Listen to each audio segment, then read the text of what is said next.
Before you got out of bed today, something may already have taken control of your mind. A message, a memory, a number in your bank account, a person who still has not replied.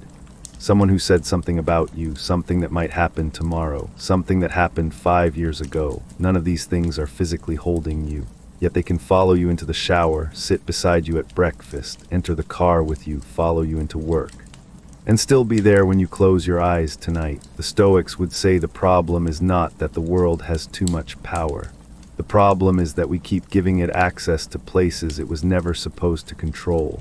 We hand our attention to strangers. We hand our mood to notifications. We hand our confidence to approval. We hand our peace to outcomes that were never guaranteed. Then we wonder why modern life feels exhausting even on days when nothing truly terrible has happened. Marcus Aurelius had an empire pulling at his attention. Seneca watched wealth, status, political security, exile, danger, and uncertainty move through his life like weather. Epictetus began life with almost no control over his circumstances at all. They lived radically different lives, but they kept returning to the same question: what remains yours when everything outside you becomes unstable? For the next 3 hours, we are going to answer that question.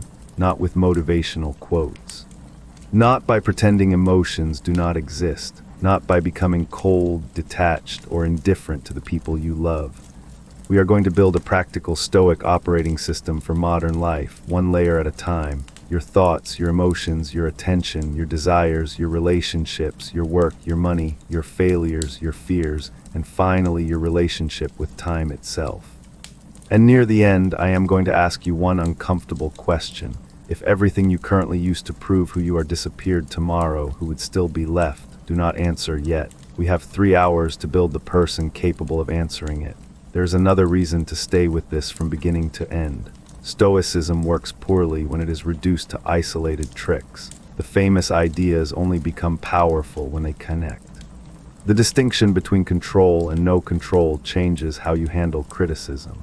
That changes how you handle status. That changes how you handle ambition. That changes how you handle loss. And when those pieces begin to support one another, philosophy stops being something you understand and starts becoming something people can see in the way you move through a difficult day.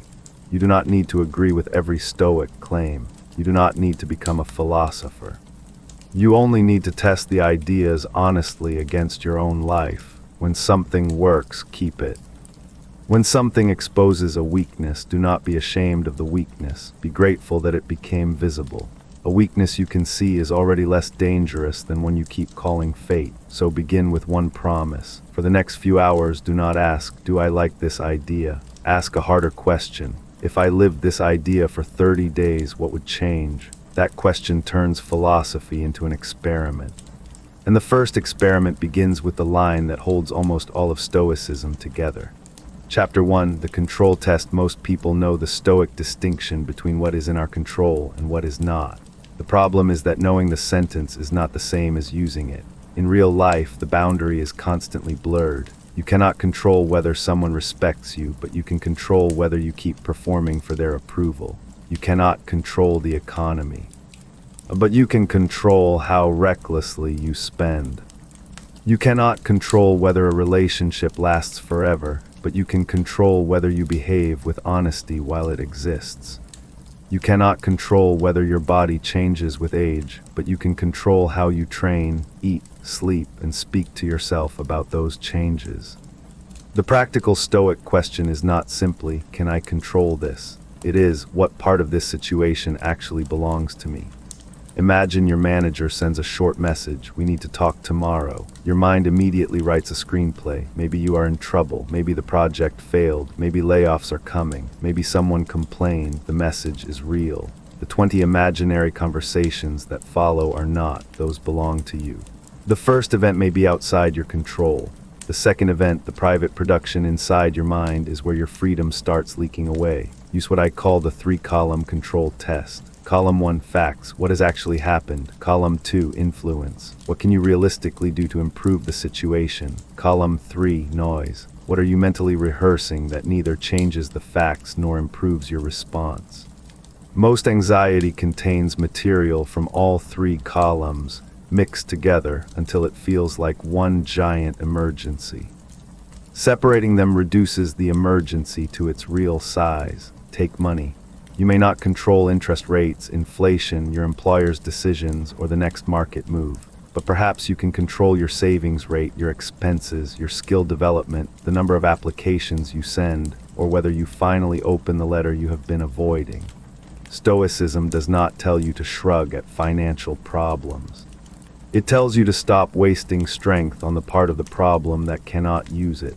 This distinction also protects you from a common mistake, calling avoidance acceptance. If something is within your influence, Stoicism does not excuse passivity. The person who says, "I cannot control my health," while ignoring sleep, movement, medical advice, and nutrition is not practicing Stoicism. They are using fate as camouflage for inaction.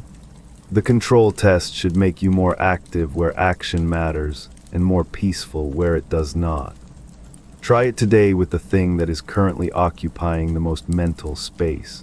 Write it down in one sentence. Then ask, what are the facts? What can I influence before the end of today? What am I replaying that has no useful action attached to it? If you cannot attach an action to a thought, consider whether the thought deserves unlimited access to your attention.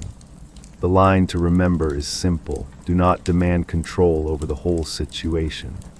Claim responsibility for your part of it. That is enough to begin. And once you learn to separate the event from your response, a more subtle problem appears.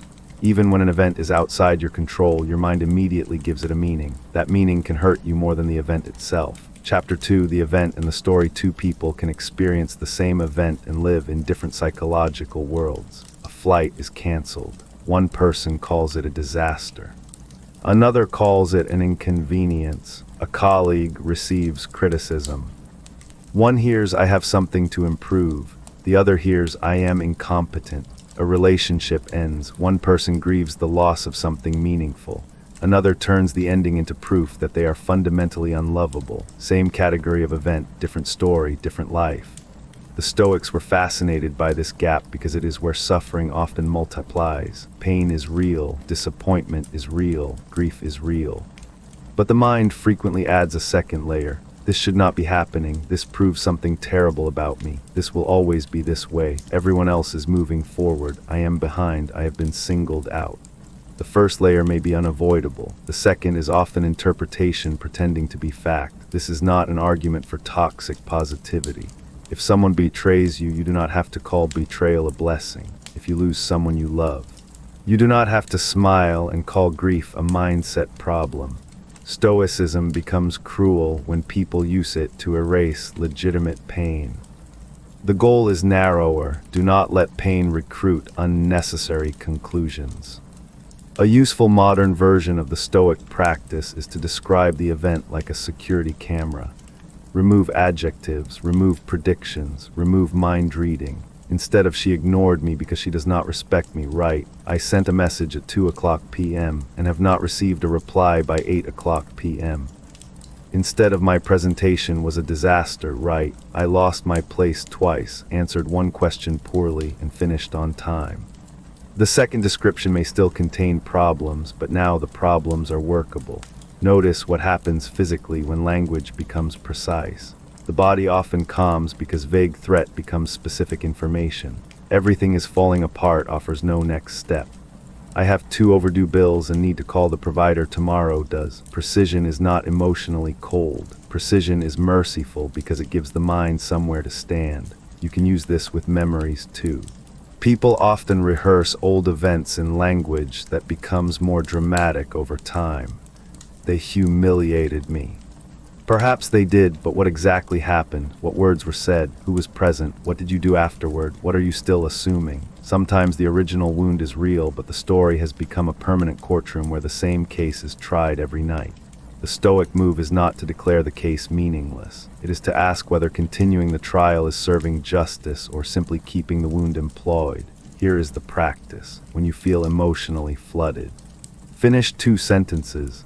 "The event is," and the story I am telling about the event is. Do not judge yourself for the story, just separate it. That single distinction can create enough space to choose what happens next. The line to remember: events enter your life once. Stories can make them enter 1,000 times, but stories require something to survive: attention. And attention may be the most valuable resource you surrender without noticing. Chapter 3: Attention is the gate. There is a reason your phone is designed to interrupt you. Attention has value. Entire industries compete to capture it, divide it, sell access to it, and train you to return. The Stoics did not have social media, but they understood the underlying problem. Whatever repeatedly occupies the mind begins to shape the mind. Marcus Aurelius wrote private reminders because even an emperor could lose the direction of his attention.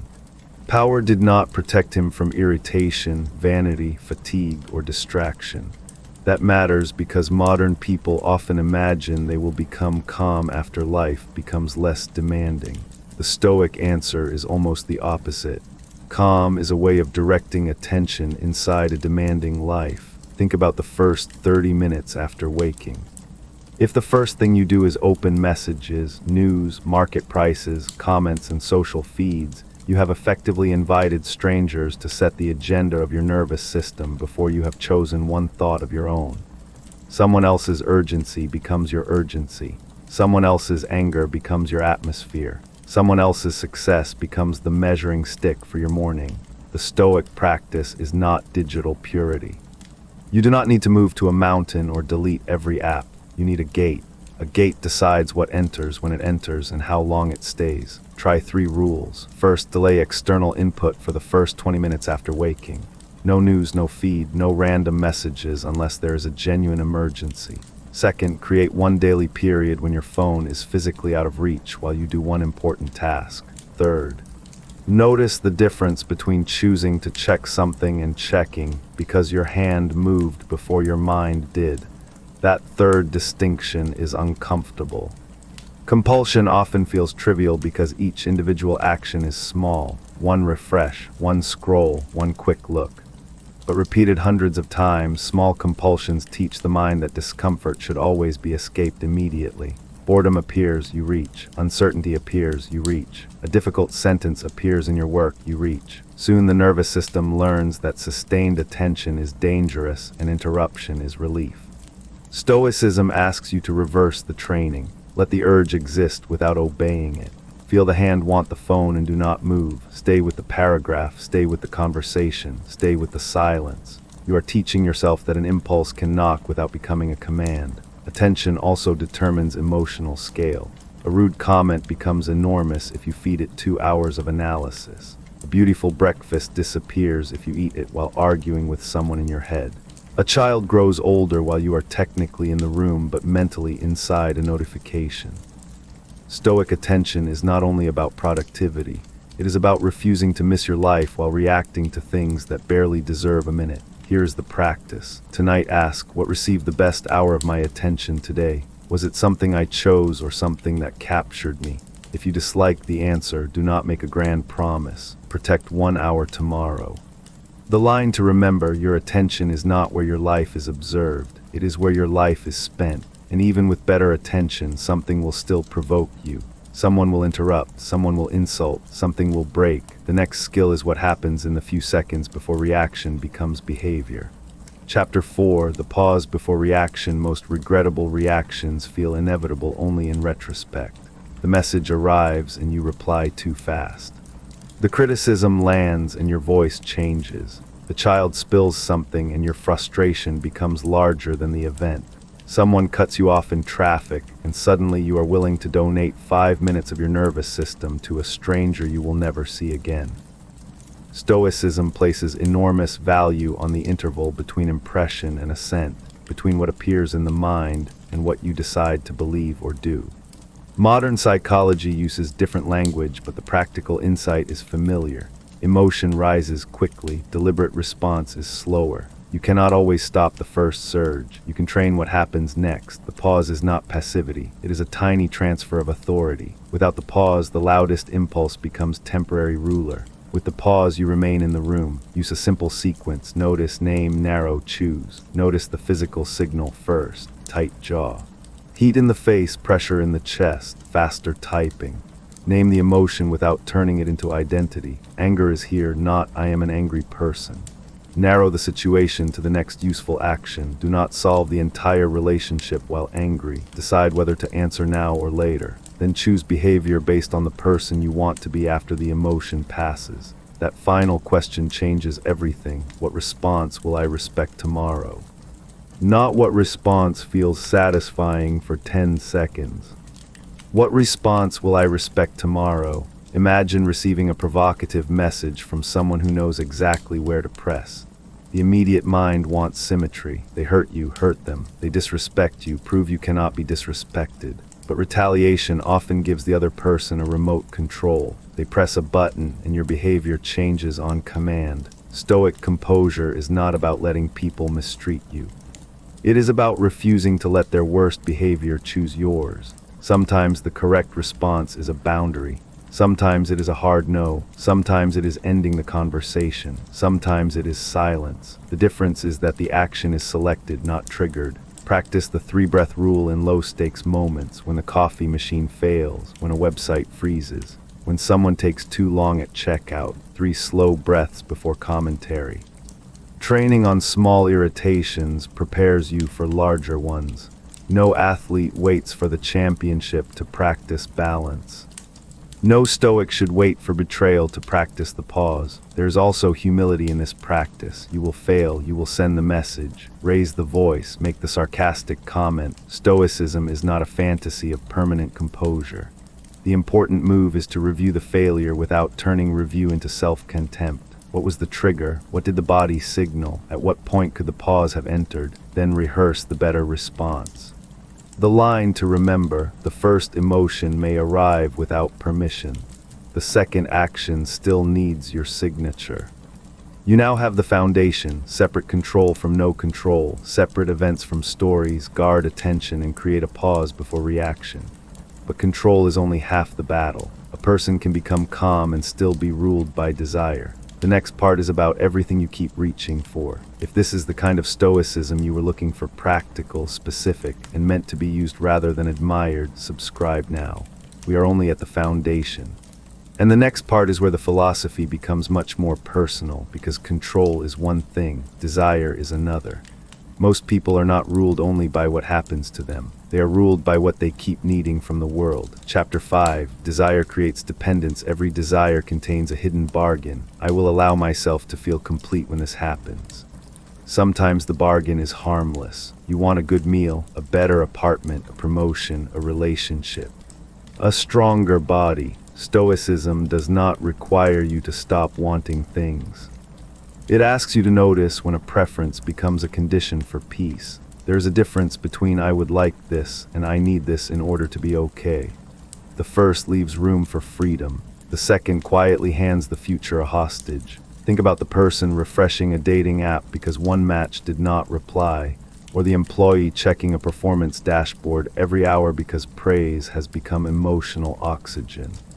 Or the investor who cannot enjoy dinner because a number on a screen moved against them. None of these things are inherently foolish. The problem begins when the external object starts setting the internal weather. The Stoics treated desire carefully because desire expands faster than satisfaction. You get the thing and the mind adjusts. The new salary becomes normal. The new phone becomes ordinary. The praise fades. The follower count becomes a baseline. Then the mind moves the finish line and calls the movement ambition. This is why endless acquisition can coexist with chronic dissatisfaction. The problem is not that nothing is enough. The problem is that enough was never defined before the game started. Try the enough test. Before pursuing something, ask 3 questions. What do I believe this will give me emotionally? Is there another way to cultivate part of that feeling now? And if I get this, what will stop the goalpost from moving again next month? These questions do not kill ambition. They protect ambition from becoming addiction. Suppose you want a promotion. Good, work for it, build the skill, ask for responsibility. But if the promotion secretly means then I will finally feel respected, you have attached a psychological burden to a business decision. Your manager may be able to change your title. They should not have unilateral authority over your self-respect. The same applies to relationships. Love deeply, but do not confuse love with ownership. You can value someone enormously without making their constant reassurance the only evidence that you are worthy of love.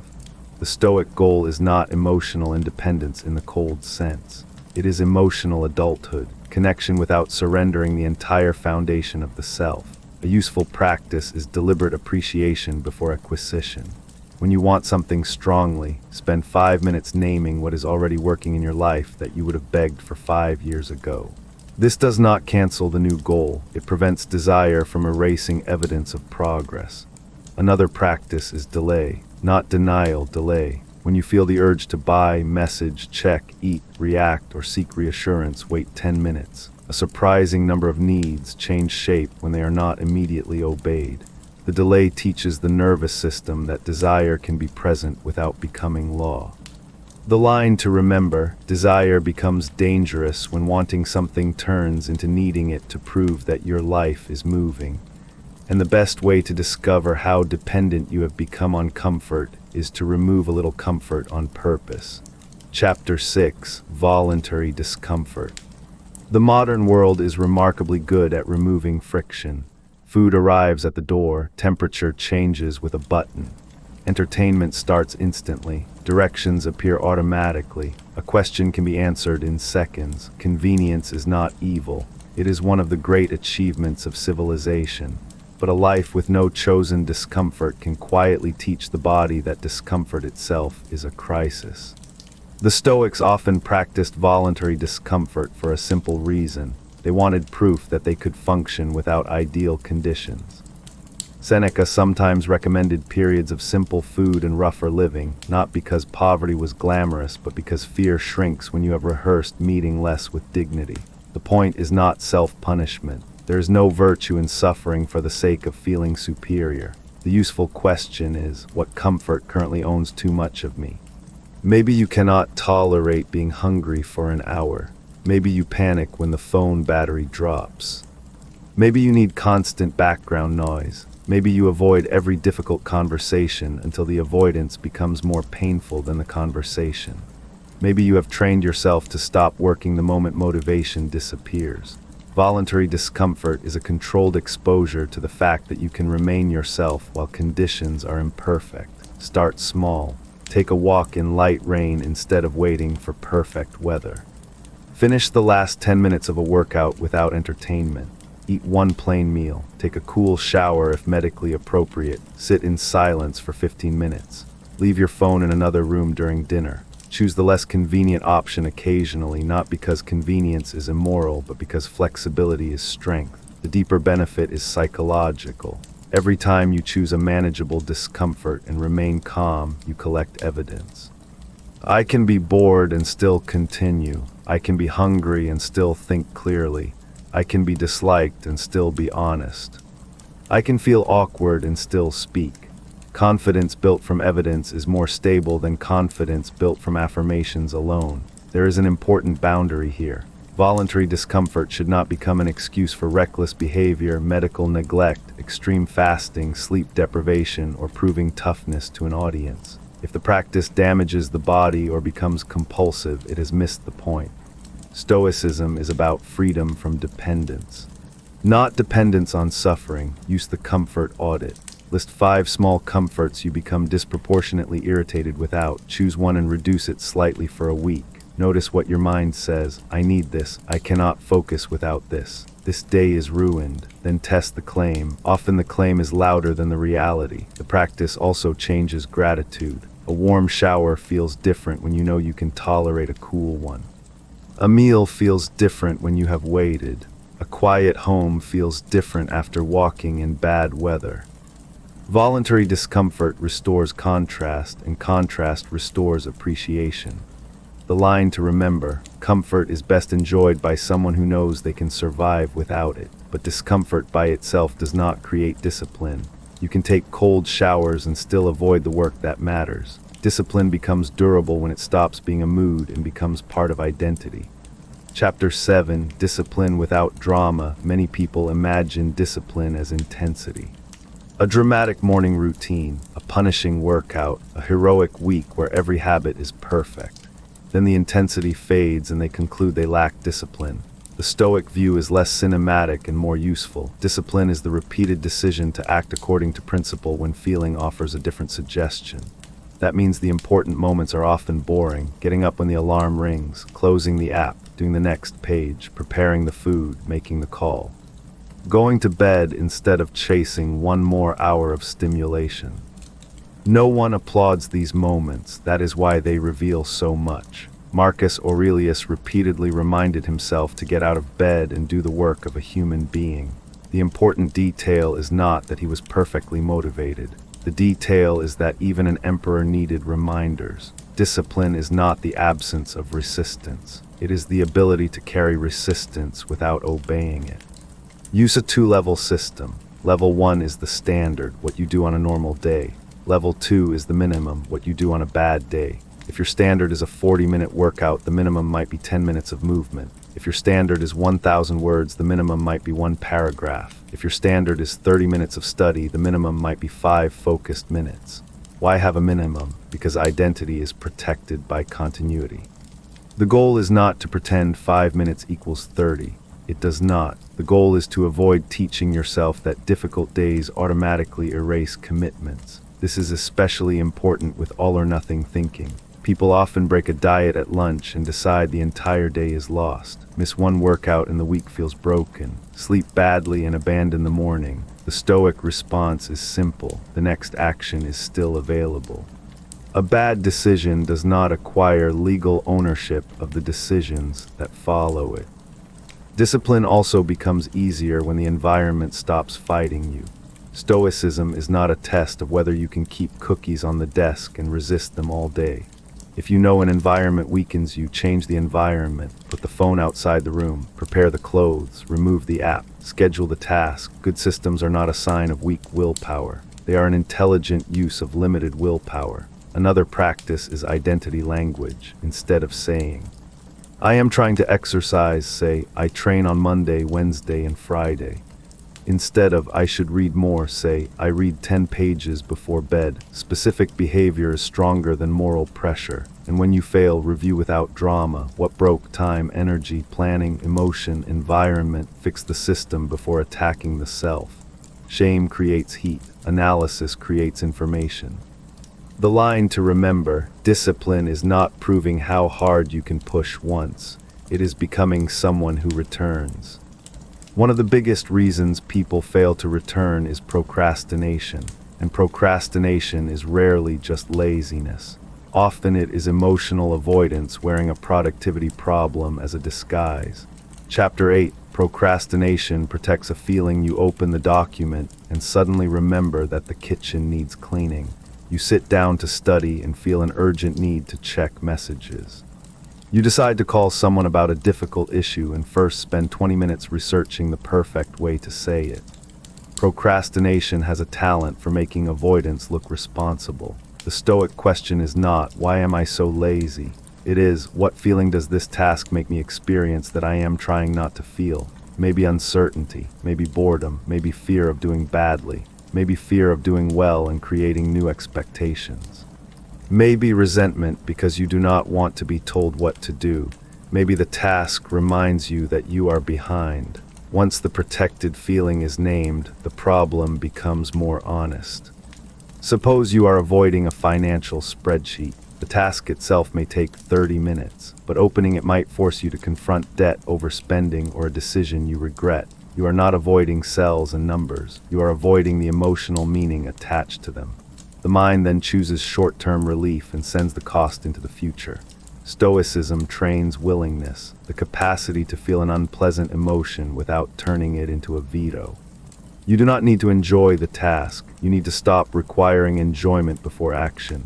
Use the 10-minute entrance. Commit to 10 minutes only, not finishing, not excellence. Entrance, open the file, put on the shoes, write the first sentence, make the first call. The emotional wall is often highest before contact. Once the task becomes concrete, imagine difficulty loses some of its size. Then use the discomfort label. This is anxiety, not danger. This is boredom, not incapacity. This is embarrassment, not catastrophe. Language separates sensation from command. There's also a deeper form of procrastination, waiting to become the person who naturally wants to do the thing. People say, "When I feel more confident, I will apply.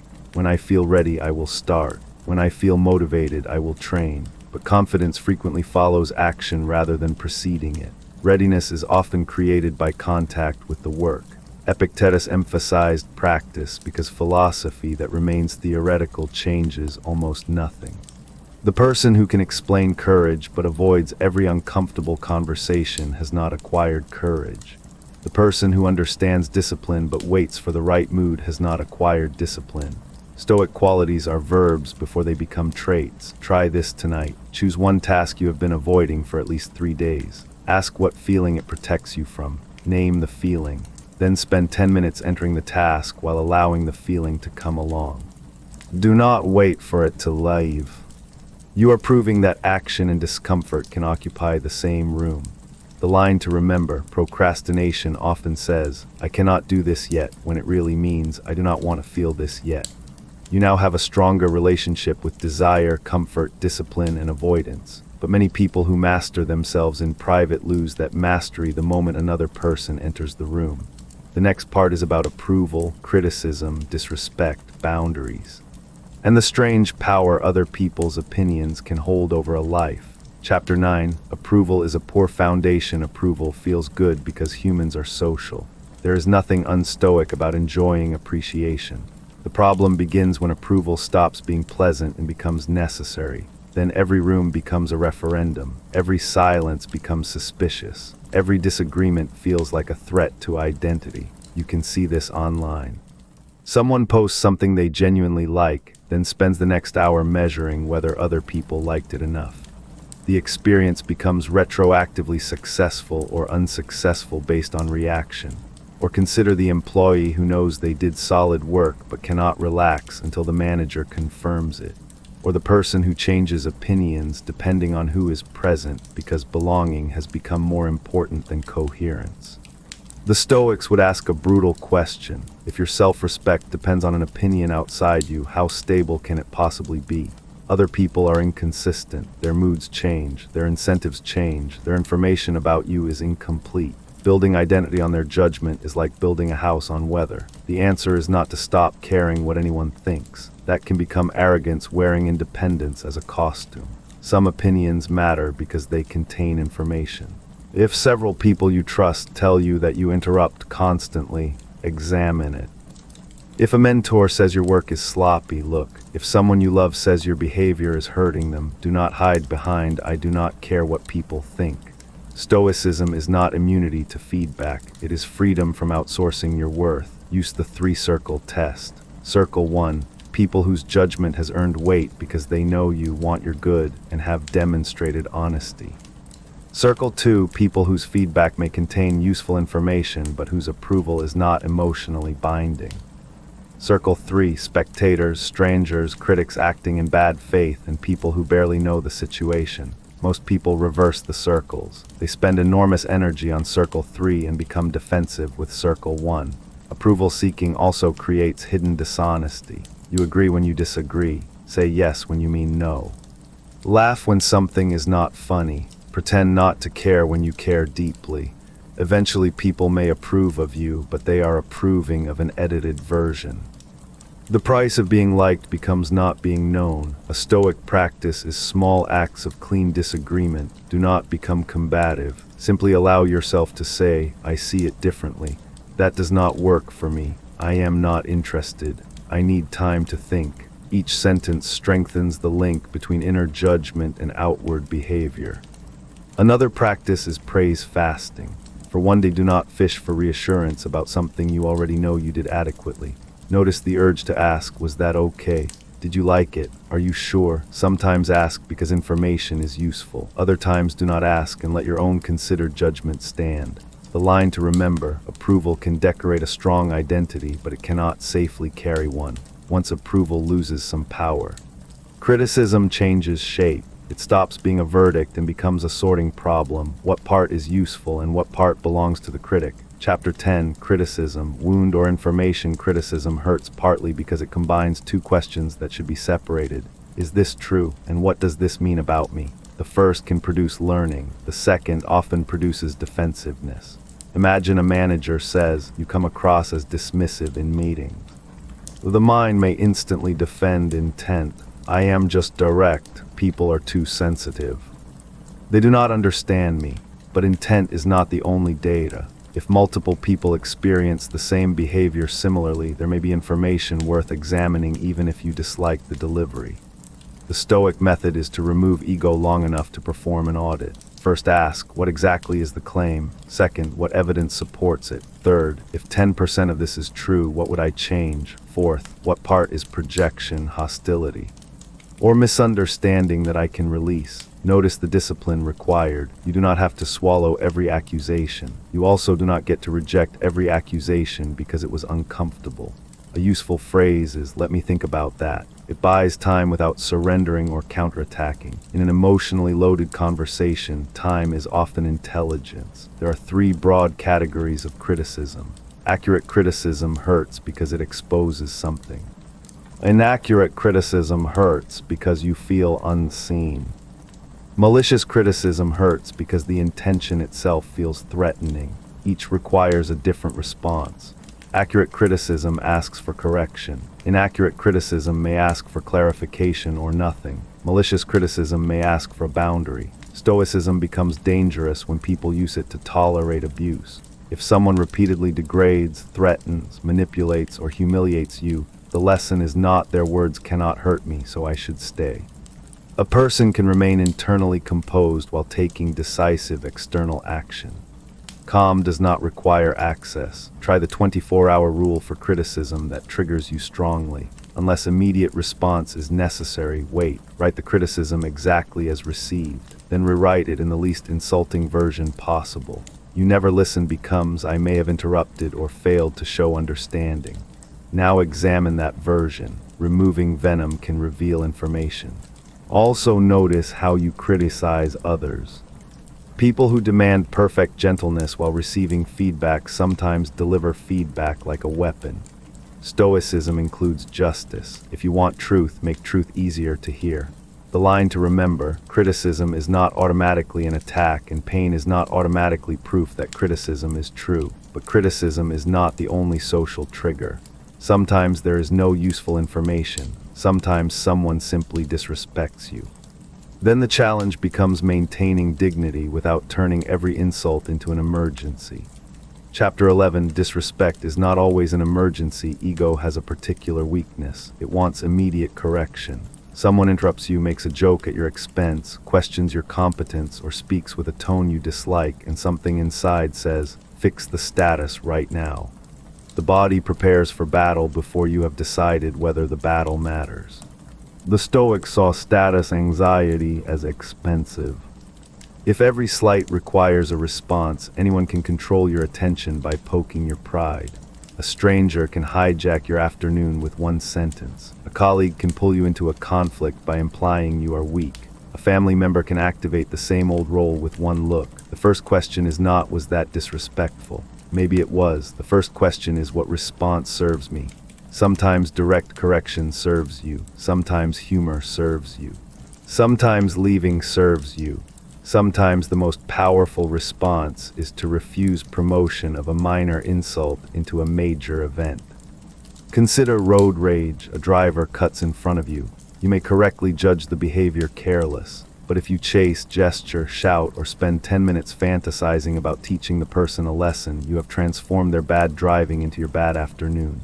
The Stoic goal is not to pretend the behavior was fine. It is to decline the extra cost. This matters in relationships too. Some people test boundaries by provoking emotional proof.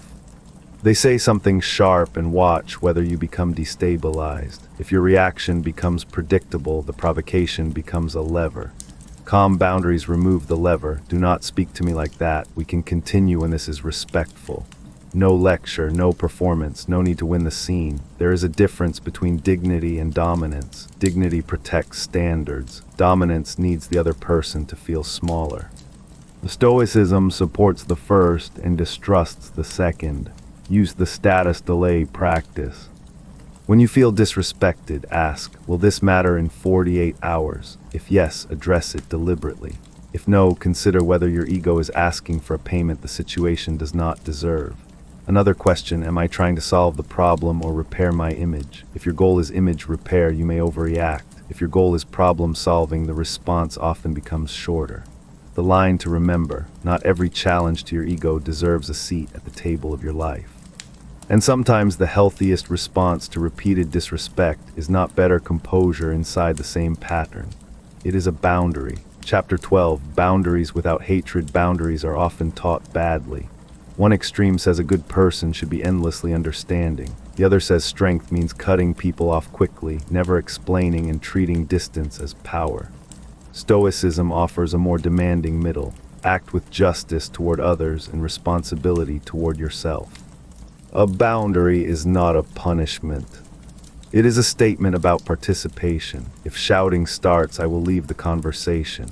I am not lending money again. I cannot take calls during work. I will not continue a relationship where lying is normal. The boundary controls your behavior, not the other person's soul. This matters because many people call threats boundaries. If you loved me, you would change. You are not allowed to talk to that person. You must respond within 10 minutes. These are attempts to control someone else. A Stoic boundary recognizes where authority actually lies, in what you will choose if the pattern continues. Good boundaries also require tolerance for disappointment. People who benefited from your lack of boundaries may dislike the new version. Their discomfort does not automatically mean you are cruel, but neither does your discomfort automatically mean you are right. Review the boundary for fairness. Then hold it without theatrical anger. Suppose a family member repeatedly asks intrusive questions. You can spend years resenting them while answering every question, or you can say, "I am not discussing that." If they continue, change the subject or leave. The power comes from consistency, not volume. Boundaries are especially important for people who confuse compassion with unlimited access. You can understand why someone behaves badly and still decide not to be available for the behavior. Understanding is not consent. Forgiveness is not proximity. Love is not a requirement to abandon judgment. A useful boundary test has 4 parts. What behavior is occurring? What impact does it have? What request or limit is reasonable? What will I do if nothing changes? If you cannot answer the 4th, you may have a complaint rather than a boundary. The Stoic virtue of justice applies inward too. If you repeatedly promise yourself rest and then give every spare hour away, you are violating a boundary with yourself. If you say money matters but lend what you cannot afford to lose, the problem is not only other people's requests. It is your own inability to tolerate saying no. The line to remember: a boundary is not where love ends. It is where responsibility becomes visible. At this point, other people have less access to your peace. But modern life contains another force that can dominate you without speaking directly. The systems competing for your attention: comparison, consumption, status, and money. The next act takes Stoicism out of ancient marble and puts it inside your phone, your career, and your bank account. Chapter 13, The algorithm should not become your inner voice. A strange thing happens when you spend enough time inside systems that rank everything. Posts are ranked, bodies are ranked, careers are ranked, opinions are ranked, products are ranked. People become numbers: followers, likes, views, salary, body fat, net worth, ratings. Eventually the mind starts ranking itself even when the screen is off. The Stoics would recognize the danger immediately. A metric can be useful without being worthy of your identity. The problem begins when measurement becomes meaning. Imagine posting creative work online. Views can tell you whether distribution worked. Comments may reveal what resonated. These are useful signals. But if 1 week performance becomes "I am not talented," the metric has crossed a boundary. It has moved from information about an outcome to a judgment about a person. The algorithm also trains comparison because it shows extremes without context. You see the strongest body, fastest business growth, happiest relationship, most beautiful home, most confident speaker. You do not see the ordinary hours, failures, debt, editing, conflict, genetics, luck, or the 10 years before the result. The mind compares your unedited interior to someone else's selected exterior and then calls the result objective. Stoic practice begins by naming the game. When a platform presents a number, ask, what does this number actually measure? A follower count measures followers, not wisdom. Revenue measures revenue, not character. A job title measures position, not human worth. Fitness metrics measure aspects of the body, not whether someone is just courageous or kind. This does not mean numbers are meaningless. If your business is failing, revenue matters. If your health is deteriorating, measurements matter. Stoicism is not anti-data. It is anti-confusion. Data should guide action without colonizing identity. Try a metric fast. Choose one number you check compulsively and reduce how often you see it.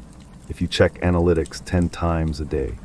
Check twice. If you weigh yourself daily and the number destabilizes your mood, consider a schedule that gives useful information without constant emotional voting. If you compare salary obsessively, spend 1 week measuring a different variable, hours of focused work, applications sent, skills practiced. Then choose one unranked activity. Walk without tracking, read without posting, cook without photographing, help someone without telling anyone. Do something that produces no public score. The point is to remember that value existed before measurement. The line to remember: use metrics to measure a part of your life, never let them measure the whole of you. The next trap is even more personal. Algorithms do not only show you numbers, they show you other people, and comparison can make a perfectly good life feel defective in minutes. Chapter 14, Comparison borrows someone else's scoreboard. Comparison is not always bad. Seeing what is possible can inspire you. Watching someone perform at a higher level can reveal standards you did not know existed. The problem is unconscious comparison, adopting another person's scoreboard without deciding whether you even want their game. A 35-year-old sees a friend buy a larger house and suddenly feels behind, even though they previously liked their apartment. A creator sees another channel grow faster and forgets why they started. A parent sees someone else's family vacation and feels guilty about an ordinary weekend at home. Nothing in their real life changed, only the reference point did. The Stoic solution is not to stop noticing others. It is to define your own standard before exposure defines it for you. Ask what enough means in categories that matter. Enough income for your values, enough space, enough recognition, enough social activity, enough possessions. If you never define enough, the environment will define more. Marcus Aurelius had access to status most people could not imagine, yet his private notes repeatedly pulled his attention back toward character and duty. That is significant because status has no natural stopping point. There's always another person above you, another achievement, another room you have not entered. Comparison also distorts time. You compare your chapter 2 to someone's chapter 20 and feel late, or you compare visible results without visible costs. The person with the career you envy may have sacrificed relationships you value more. The person with the lifestyle may carry debt you would hate. The person with the physique may enjoy training in a way you do not. A result cannot be evaluated without its price. Use the full cost comparison. When you envy something, ask, would I accept the entire package, including the work, risks, trade-offs, and personality required to maintain it? If yes, the comparison may be useful. It has shown you a direction. If no, release the envy. You do not actually want the life, you want one photograph from it. There is another form of comparison, downward comparison, feeling better because someone else is doing worse. This seems harmless, but it builds self-esteem on another person's difficulty. A Stoic standard is internal. Am I acting more wisely, courageously, justly, and temperately than I did before? Try a 7-day scoreboard. Choose 3 measures you control: deep work completed, promises kept. Time with people you care about, training sessions, money saved, pages read. Track only those. At the end of the week, compare yourself to your own agreement. The line to remember: comparison becomes poison when you let someone else choose the game and then punish yourself for losing it. And one of the most visible games in modern life is consumption. We are constantly told that the next object will solve an internal feeling. Stoicism has a different relationship with possessions. Chapter 15, OWN Things Without Letting Things OWN You. Stoicism is often confused with minimalism, but they are not identical. You can own many things and still be stoic. You can own almost nothing and still be consumed by desire. The important question is attachment. How much emotional authority does the possession hold? Seneca was wealthy for much of his life, which is one reason readers have debated him for centuries. His situation makes the philosophical question more interesting, not less. The Stoic challenge is not merely whether you possess wealth. It is whether wealth possesses your decisions. Imagine two people with the same expensive car. One enjoys it, maintains it, and would be disappointed if it were damaged but remains fundamentally okay. The other parks far from everyone, checks constantly for scratches, interprets the car as proof of status, and feels personally diminished when a newer model appears. The object is identical. The relationship is not. Consumer culture frequently sells identity disguised as utility. The advertisement rarely says, "Buy this because it performs a function." It says, "Buy this because people like you own this." Stoicism interrupts the transaction by asking, what problem am I actually solving? Use the 48-hour question for non-essential purchases. If nobody ever saw me own this, would I still want it? This does not mean visible beauty is wrong. Clothing, design, and quality can be enjoyed. The question reveals how much of the purchase is for use and how much is for imagined spectators. Money itself is similar. Financial stability can create options, reduce stress, support family, and fund meaningful work. Stoicism does not require poverty, but money becomes dangerous when it starts promising things it cannot deliver: certainty, immortality, universal respect, permanent safety. A Stoic financial practice has two sides. Build competence because money problems are real. Save, plan, learn, ensure where appropriate, avoid unnecessary debt. At the same time, rehearse the truth that no number can remove every uncertainty. Otherwise, the target keeps moving because the emotional promise was impossible from the beginning. Try the possession rehearsal. Choose one thing you value and imagine briefly that it breaks or disappears. Not to create anxiety. Ask what would remain. Your ability to work, your relationships, your skills, your character. The practice separates gratitude from dependence.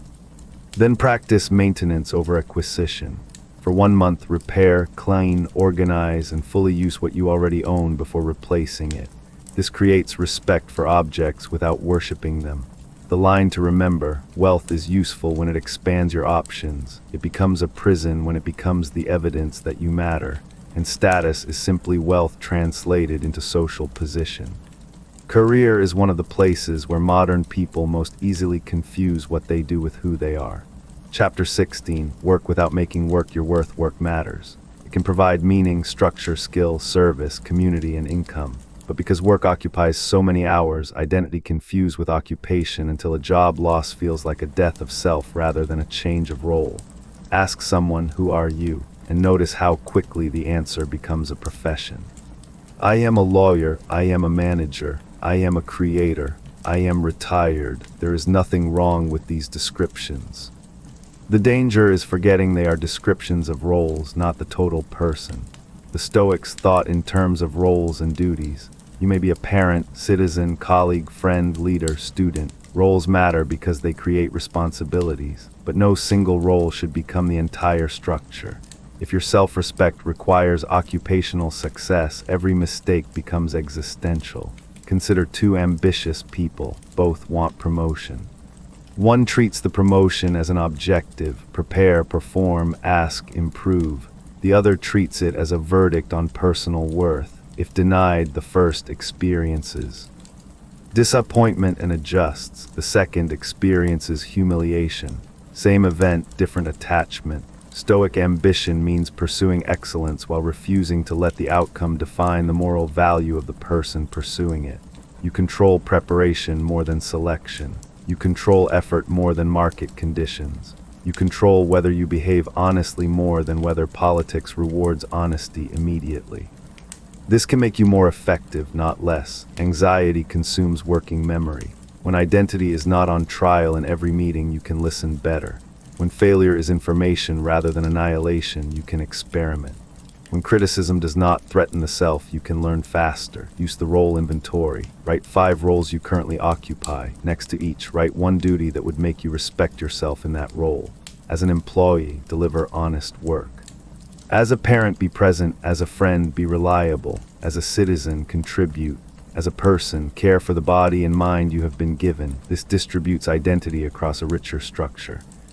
Then ask a difficult question. If your job title disappeared tomorrow, what skills, relationships, habits, and virtues would still remain? Build those deliberately. they are portable. Work also requires knowing when to stop. Ambition without boundary can turn every evening into unfinished business. A Stoic shutdown ritual can help. Write what was completed, what remains, and the first action for tomorrow. Then close the day. The future task does not become easier because you mentally carry it through dinner. The line to remember: do your work seriously, hold your title lightly. You now have tools for technology, comparison, money, and career, but none of them remove emotion. Modern self-help often promises control over feelings. Stoicism promises something more realistic, a different relationship with them. The next act deals with anger, fear, overthinking, and resentment. Chapter 17, Anger borrows power and charges interest. Anger can feel powerful because it simplifies the world. There is an offender, an offense, and an impulse to correct it. For a few minutes, uncertainty disappears. You know who is wrong, you know what should happen. The body gives you energy and calls the energy clarity. Sometimes anger contains important information. A boundary was crossed, something unjust happened. You are exhausted, you have tolerated too much. The Stoic mistake would be to suppress that information. The Stoic discipline is to separate the signal from the behavior the signal initially demands. Seneca wrote extensively about anger because he saw how quickly it recruits the whole mind. Once angry, we search for evidence that justifies more anger. Neutral details become insulting. Memory becomes selective. We remember every previous offense. The current conflict grows historical roots in minutes. Think about an argument with someone you love. The original issue might be small: a late arrival, a forgotten task, a careless sentence. Then anger begins gathering witnesses. You always do this, you never listen. This is exactly like last month. The mind is no longer solving the event, it is building a prosecution. Use the anger audit. Ask 4 questions: what happened? What value or boundary feels threatened? What outcome do I actually want? What action makes that outcome more likely? The last question is critical because many angry actions feel satisfying while making the desired outcome less likely.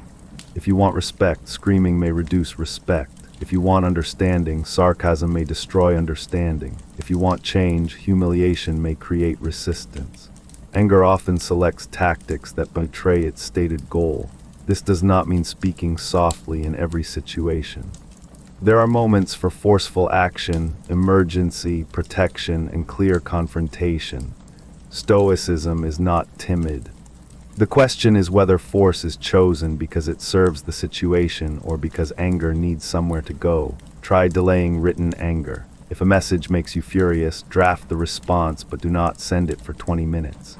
Then remove every sentence whose only purpose is to make the other person feel pain. What remains is usually shorter and stronger. Physical state matters too. Hunger, fatigue, alcohol, overstimulation. And accumulated stress can lower the threshold. Stoicism includes preparation. If you know you become irrational after midnight, stop having important relationship conversations at midnight. Wisdom is not repeatedly entering the same trap and congratulating yourself for surviving it. There is also anger at yourself. People replay mistakes with language they would never use towards someone they care about. How could I be so stupid? I ruin everything. Self-anger feels like accountability, but often produces paralysis. Accountability is specific. I did this poorly. Here is what I will change. Contempt is global. I am the problem. The first can train you. The second only burns. The line to remember: anger can deliver information, but never let it write the entire response. And beneath anger there is often fear. Fear of disrespect, loss, uncertainty, rejection, or being powerless. Fear is the next emotion Stoicism teaches us to examine rather than obey. Chapter 18, Fear makes the future feel present. Fear is useful when danger is present. It becomes exhausting when imagination repeatedly turns possibility into current experience. The meeting is tomorrow, but your body attends it tonight. The test results arrive next week, but your nervous system receives 10 imaginary versions today. The conversation has not happened, yet you have already lost it in your head. The Stoics practiced looking directly at feared possibilities, not because they loved pessimism, but because vague fear often grows in darkness. A named problem can be prepared for. An unnamed catastrophe expands to fill the room. Use the fear ladder. At At the top, write the thing you fear. Underneath, write the specific outcome you imagine. Then ask, if that happened, what would I do in the first 24 hours? Then what could I do in the first week? The goal is not to guarantee rescue. It is to remind the mind that an unwanted future would still contain decisions. Suppose you fear losing your job. I will lose everything is psychologically huge. Break it down. What savings exist? Which expenses could be reduced? Who could you contact? What skills are transferable? What documents should be updated now? What insurance or support is available? Suddenly the fear has edges. Stoic preparation is different from compulsive reassurance. Reassurance asks the same question repeatedly, hoping to hear that nothing bad will happen. Preparation accepts that something might happen and strengthens response. There is also fear of social pain, speaking, being judged, asking for what you want, saying no. The cure is rarely more thinking. It is graded action. Ask one uncomfortable question, make one call, publish one imperfect piece, speak once in the meeting. Courage is trained at the border of manageable fear, but do not romanticize fearlessness. A person who feels no fear in a dangerous situation may simply be unaware. Stoic courage is not absence of fear. It is the ability to act according to judgment while fear is present. Try naming probability. People often use possibility language as certainty. They might reject me becomes I will be rejected. This symptom could be serious becomes something is terribly wrong. Ask, what do I actually know? What is one reasonable next step? High-stakes medical or legal fears should be handled with qualified help, not philosophy alone. Stoicism should move you toward appropriate action, not away from it. Fear also shrinks when time is shortened. You do not need courage for the next 10 years. You need courage for the next phone call, the next appointment, the next honest sentence. The future becomes survivable when returned to sequence. The line to remember, fear shows you a future. It does not prove that future has arrived. And when fear tries to create certainty by thinking harder, it becomes overthinking. Chapter 19, Overthinking is control disguised as analysis. Overthinking feels responsible because it looks like problem solving. You replay the conversation to learn. You research to prepare. You imagine scenarios to avoid mistakes. But at some point, analysis stops producing new information and starts producing the feeling of activity. The mind prefers an exhausting illusion of control to an honest admission of uncertainty. Consider a message you sent. The person has not replied. You reread your words, examine punctuation, remember their last 3 messages, search for hidden tone, ask a friend, check whether they were online. None of this creates the one piece of information you want, what they are thinking. Yet the mind keeps working because stopping would require accepting that you do not know. The Stoic antidote is not stop thinking. It is giving thinking a job. Ask, what decision am I trying to make? What information would change that decision? Can I obtain that information now? If not, thinking has reached its current limit. Use a decision deadline. Give yourself 15 minutes to think about a reversible decision and longer for a consequential one. Write the best available choice, then act. Endless analysis often treats reversible choices as permanent monuments. Another tool is the action ratio. For every 10 minutes of analysis, require one concrete action where possible. Research a job, send an application, think about a conflict, draft the boundary, worry about fitness, schedule the session. If analysis produces no action for days, inspect whether it is avoidance. Rumination about the past needs a different question. What is the lesson that has not yet been converted into behavior? If you regret oversharing, create a pause rule. If you regret trusting too quickly, change how trust is built. If you regret ignoring red flags, define what you will do next time. Once a lesson becomes policy, repeated self-punishment adds little. There is compassion in stopping thought. Some minds believe they must solve everything before resting. But rest is sometimes part of good reasoning. A tired brain produces darker predictions and lower flexibility. Write the unresolved issue down and give it a return time. Tomorrow at 10 o'clock I will revisit this. The note tells the mind the problem has not been abandoned, it has been scheduled. Try the question, am I learning something new or am I touching the same bruise? It is a powerful distinction. The line to remember, thinking is useful until it stops producing clarity and starts merely postponing uncertainty. Overthinking often keeps old injuries alive. That is where resentment enters, the attempt to make the past pay rent inside the present. Chapter 20, Resentment keeps the offender in the room. Resentment is understandable because injustice creates unfinished energy. Someone lied, betrayed, humiliated, abandoned, exploited, or failed you. The mind wants balance. If no apology comes, no consequence appears, or the other person seems fine, resentment can feel like the last form of loyalty to what happened. Letting go then feels like saying it was acceptable. It is not. Stoicism separates moral judgment from emotional occupation. You can judge behavior wrong and still decide that the person does not deserve daily residence in your thoughts. Forgiveness, when appropriate, is not a declaration of innocence. It can simply mean refusing to continue paying interest on an old debt. Resentment is especially seductive when the offender has moved on. You replay the case while they sleep. You imagine future conversations where they finally understand. You monitor whether life punishes them. Your attention becomes tied to their outcome. Ask what justice is still possible. Maybe a boundary, maybe repayment, maybe legal action, maybe a direct conversation, maybe no contact, maybe nothing. Take what action is available. Then notice the point where action ends and mental prosecution begins. There is a difficult truth. Some people will never understand what they did. Some apologies will never come. Some stories will be told unfairly. If your peace requires the offender to reach the correct moral conclusion, you have given them one last form of control. Use the empty chair practice without theatrics. Write what you wish the person understood. Do not send it. Then write what you will do if they never understand. That second paragraph is where freedom begins. Resentment toward yourself deserves attention too. You may be angry that you stayed too long, ignored signs, wasted money, trusted someone, or made a decision with consequences. Remember that the person you are judging did not possess the information, experience, or emotional distance you possess now. Accountability can coexist with historical compassion. Envy is resentment's cousin. Someone has what you wanted, and the mind reduces their success to luck, privilege.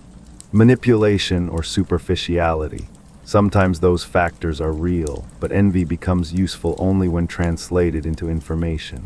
What exactly do you want? Skill, freedom, recognition, beauty, security? Then ask what part can be built honestly. The line to remember, resentment says, I refuse to release this until justice feels complete.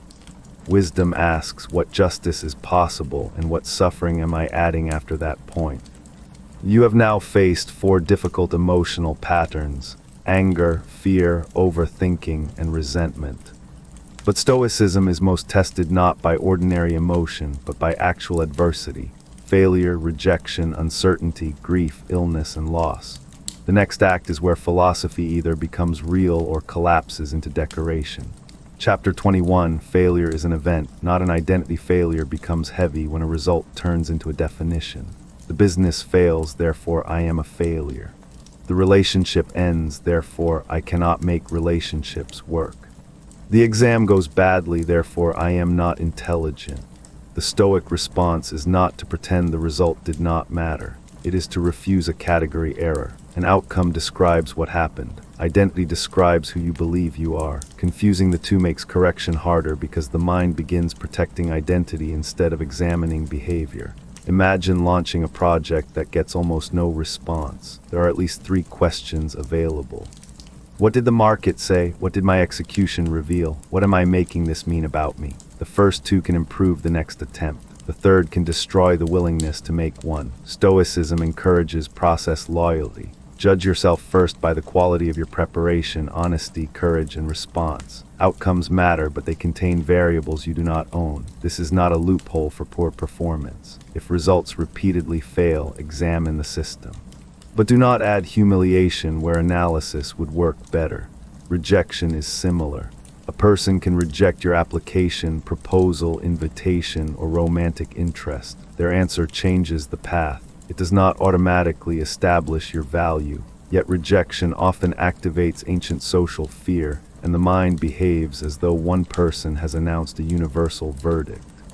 Use the sample size question: how much of the world does this rejection actually represent? One employer, one person, one audience, one attempt. Sometimes the answer truly reveals a pattern. If 50 applications receive no interest, change the strategy. Stoicism is not denial, but one closed door is rarely proof that the entire building is locked. Failure also creates hindsight bias. After something goes wrong, the signs look obvious. I should have known.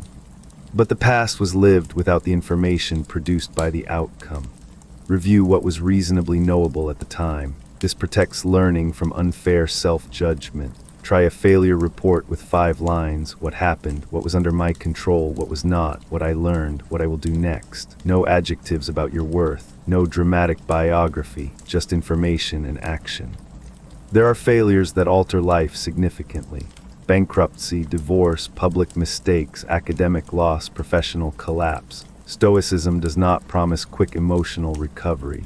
It promises that even after a major loss, the next virtuous action remains available. You may not control how fast pain leaves. You still control whether pain becomes permission to abandon character. The line to remember: failure can close a plan without closing the person who made it. And often the hardest part after failure is not the failure itself. It is not knowing what comes next. Chapter 22, Uncertainty is not a signal to stop living. The human mind loves certainty enough to invent it. We predict relationships, careers, health, markets, politics, and other people's intentions because not knowing feels unstable. Then life changes, and we call the change betrayal, as though reality had signed a contract. Stoicism begins by removing the contract. The future was never guaranteed. This sounds severe until you notice the relief hidden inside it. If uncertainty is part of life rather than evidence that life is going wrong, you stop waiting for complete certainty before participating. Consider someone delaying a career change because they cannot know whether the new path will work. They want a guarantee before action, but the guarantee does not exist. The real choice is between 2 uncertainties: the uncertainty of changing and the uncertainty of remaining. Or consider a relationship. People sometimes demand certainty about feelings 5 years from now. No one can provide it honestly. What can be offered is character now: honesty, effort, communication, repair, commitment to current agreements. Stoicism moves attention from prediction to participation. Use the uncertainty sentence: I do not know what will happen, but I know what I will practice while it unfolds. That second half is your ground. Uncertainty also produces compulsive checking. Test results, messages, applications, market prices, news. Checking promises information, but repeated checking often provides the same absence of information. Create windows, decide when you will check, then live between them. The Stoic reserve clause belongs here. Pursue outcomes fully while holding them conditionally. I will do everything reasonable to make this work, while remembering that the result contains factors beyond me. This protects effort from becoming entitlement.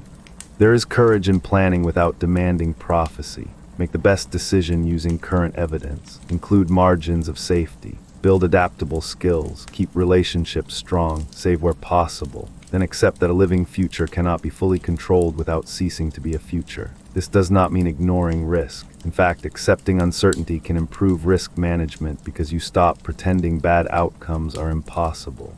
You ensure, diversify, prepare. Communicate and build alternatives.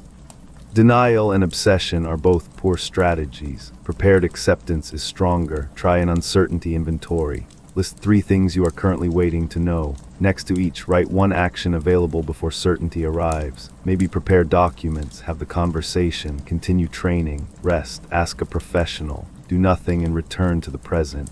Every uncertainty does not require constant mental labor. The line to remember: uncertainty is not empty space you must fill with worry. It is simply the part of life that has not happened yet.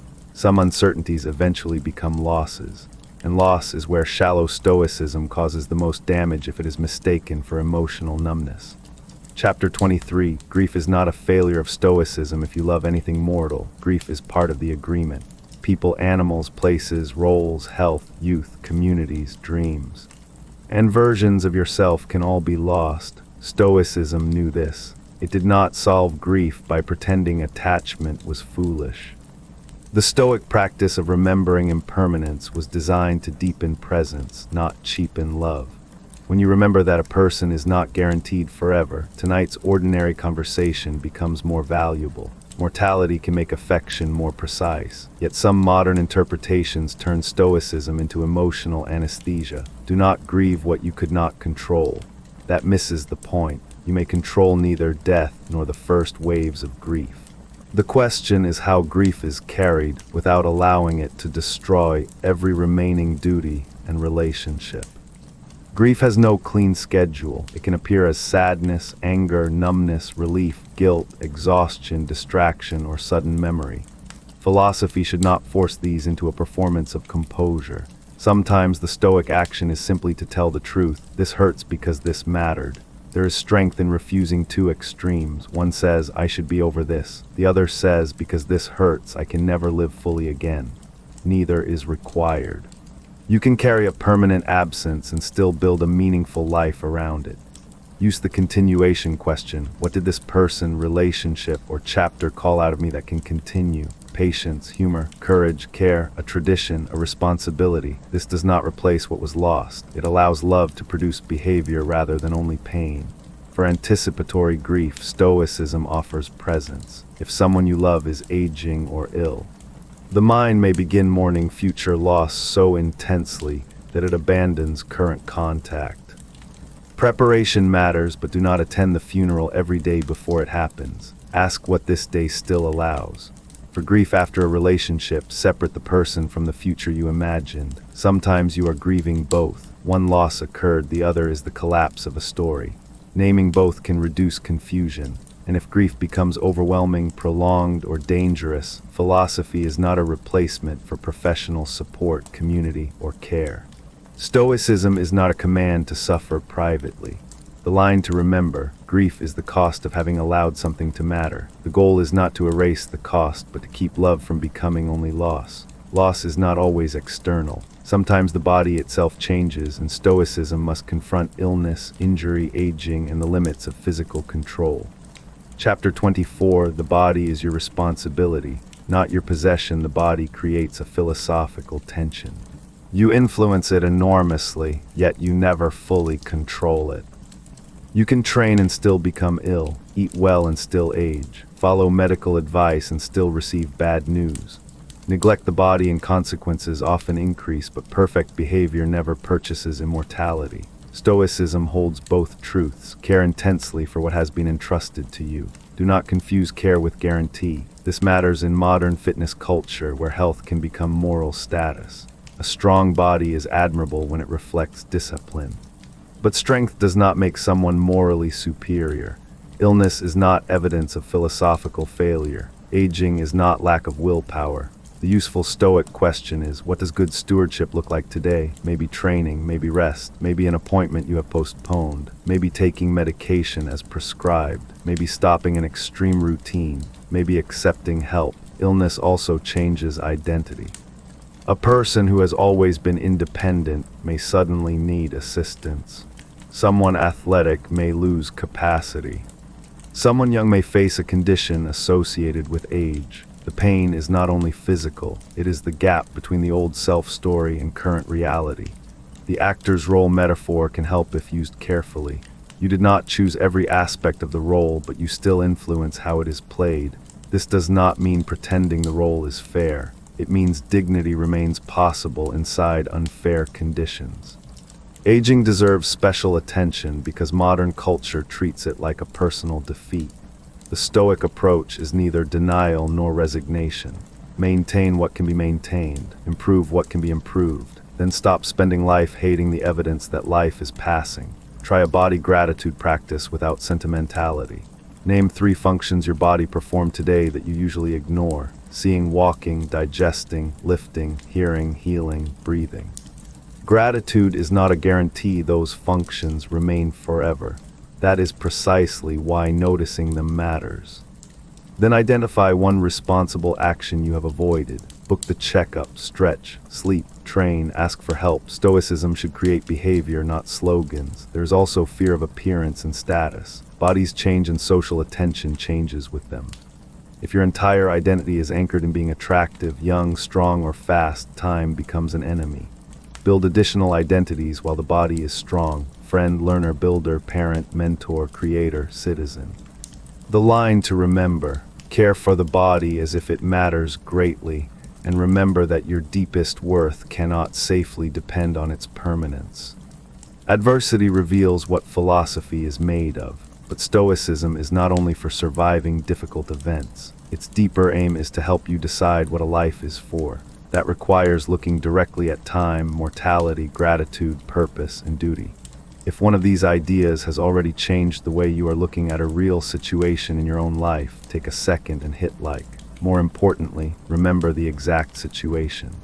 Philosophy becomes valuable when you can point to a moment where your behavior changes. We are moving now from surviving adversity into something deeper, deciding what deserves your limited time in the first place. Chapter 25, Memento Mori, is not about death. IT is about priority. Memento Mori is often presented with skulls, dark rooms, and dramatic music. Remember that you will die. Used badly, the idea becomes theatrical pessimism. Used well, it becomes one of the cleanest tools for deciding how to live. Mortality creates a filter. Many things that feel urgent become smaller when placed beside the fact that time is finite. The argument you keep rehearsing, the stranger's opinion, the purchase you are considering to impress someone, the extra hour of scrolling, the conversation you are avoiding with a parent who will not be here forever. Death does not make these things meaningless. It changes their proportion. Marcus Aurelius repeatedly reminded himself that both the praised and the person doing the praising disappear. That thought is not nihilistic if it returns you to character. If fame is temporary, then perhaps integrity matters more than applause. If possessions are temporary, use them instead of worshiping them. If relationships are temporary, be present rather than possessive. A modern memento mori practice is the 5-year filter. When something consumes you, ask, if I knew I had 5 healthy years left, how much attention would this deserve? Be careful. The answer is not always none. A debt may matter because it affects family. A conflict may matter because repair matters. A job may matter because service and security matter. Mortality does not eliminate responsibility. It eliminates fake importance, then shorten the horizon further. If you knew this was your final year in this city, would you finally visit the place you keep postponing? If this were the final month your child lived at home, would you look at your phone through dinner? If this were your final week with full physical mobility, how would you walk today? The goal is not to generate anxiety by imagining catastrophe. If mortality reflection worsens obsessive fear, use it gently or not at all. The Stoic purpose is appreciation and alignment, not panic. There is another side to mortality. Your time is not only finite, much of it is already allocated. Sleep, work, maintenance, obligations. The truly discretionary portion of a week may be smaller than you imagine. Treating every spare hour as disposable is expensive. Try the life budget exercise. There are 168 hours in a week. Subtract realistic sleep, work, commute, necessary care, and responsibilities. What remains? Look at the number. That is the actual currency you are spending on relationships, learning, health, entertainment, distraction, and recovery. A calendar is philosophy made visible. Memento Mori also helps with courage. If you remember that life is finite, the embarrassment of asking, applying, publishing, apologizing, or beginning becomes easier to tolerate. Not always easy. Easier. The line to remember: death does not tell you that nothing matters. It asks you to stop acting as if everything matters equally. And once time becomes visible, gratitude stops being a polite exercise and becomes a response to impermanence. Chapter 26, Gratitude Before Loss, teaches IT to you human attention is biased toward what is missing, broken, threatening, or unfinished. This bias kept ancestors alive. It also makes modern people adapt rapidly to blessings and stare at inconveniences. The heating works for 3 years without emotional applause and breaks once, becoming the center of the day. Stoic gratitude is not a command to be happy with everything. It is training against unconscious adaptation. You deliberately notice what would become precious if it disappeared. Think about ordinary mobility. You walk to the kitchen without planning the movement. You hear someone's voice. You breathe without machinery. You sleep in a bed. You have access to clean water. You can contact someone across distance. These are not trivial because they are ordinary. They are ordinary because they are present often enough to become invisible. The premeditation of loss, used carefully, restores visibility. Imagine for 10 seconds that a convenience is gone. Then return to the fact that it is here. The goal is not fear, it is contact. This changes relationships most powerfully. People often save their appreciation for funerals, endings, or distance. After loss, small details become sacred. The laugh, the habitual phrase, the way someone entered a room. Stoicism asks why those details need death before they receive attention. Try the specific gratitude rule. Generic gratitude quickly becomes wallpaper. Instead of "I am grateful for my family," name one precise thing that happened today. My daughter called me on her way home. My friend remembered an appointment. My partner made coffee while I was tired. Specificity keeps gratitude honest. Gratitude also protects ambition from contempt. You can want more while respecting what exists. A person can work toward a larger home without treating the current one as evidence of failure. Train for a stronger body without hating the current body. Build a better career without insulting the years that taught you skills. There is a common fear that gratitude reduces drive. Often the opposite is true. Dissatisfaction can create energy, but chronic contempt creates exhaustion. Gratitude stabilizes the base from which ambition operates. Use the already once wanted practice. List 5 things in your current life that a previous version of you once wanted. A skill, income level, relationship, freedom, health improvement. Possession, experience. Notice how quickly yesterday's dream became today's background. That is the mechanism desire uses to erase progress.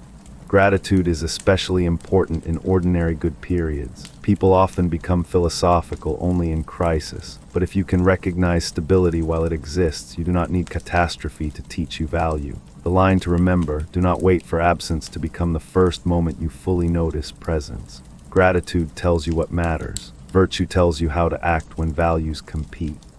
Chapter 27, Virtue is a compass when outcomes conflict. Stoicism is often reduced to calmness, but calmness was never the highest good. A calm liar is not a Stoic ideal. A disciplined manipulator is not virtuous. The classical Stoics placed virtue at the center: wisdom, courage, justice, and temperance. These 4 qualities are useful because modern life constantly creates conflicts between short-term advantage and long-term character.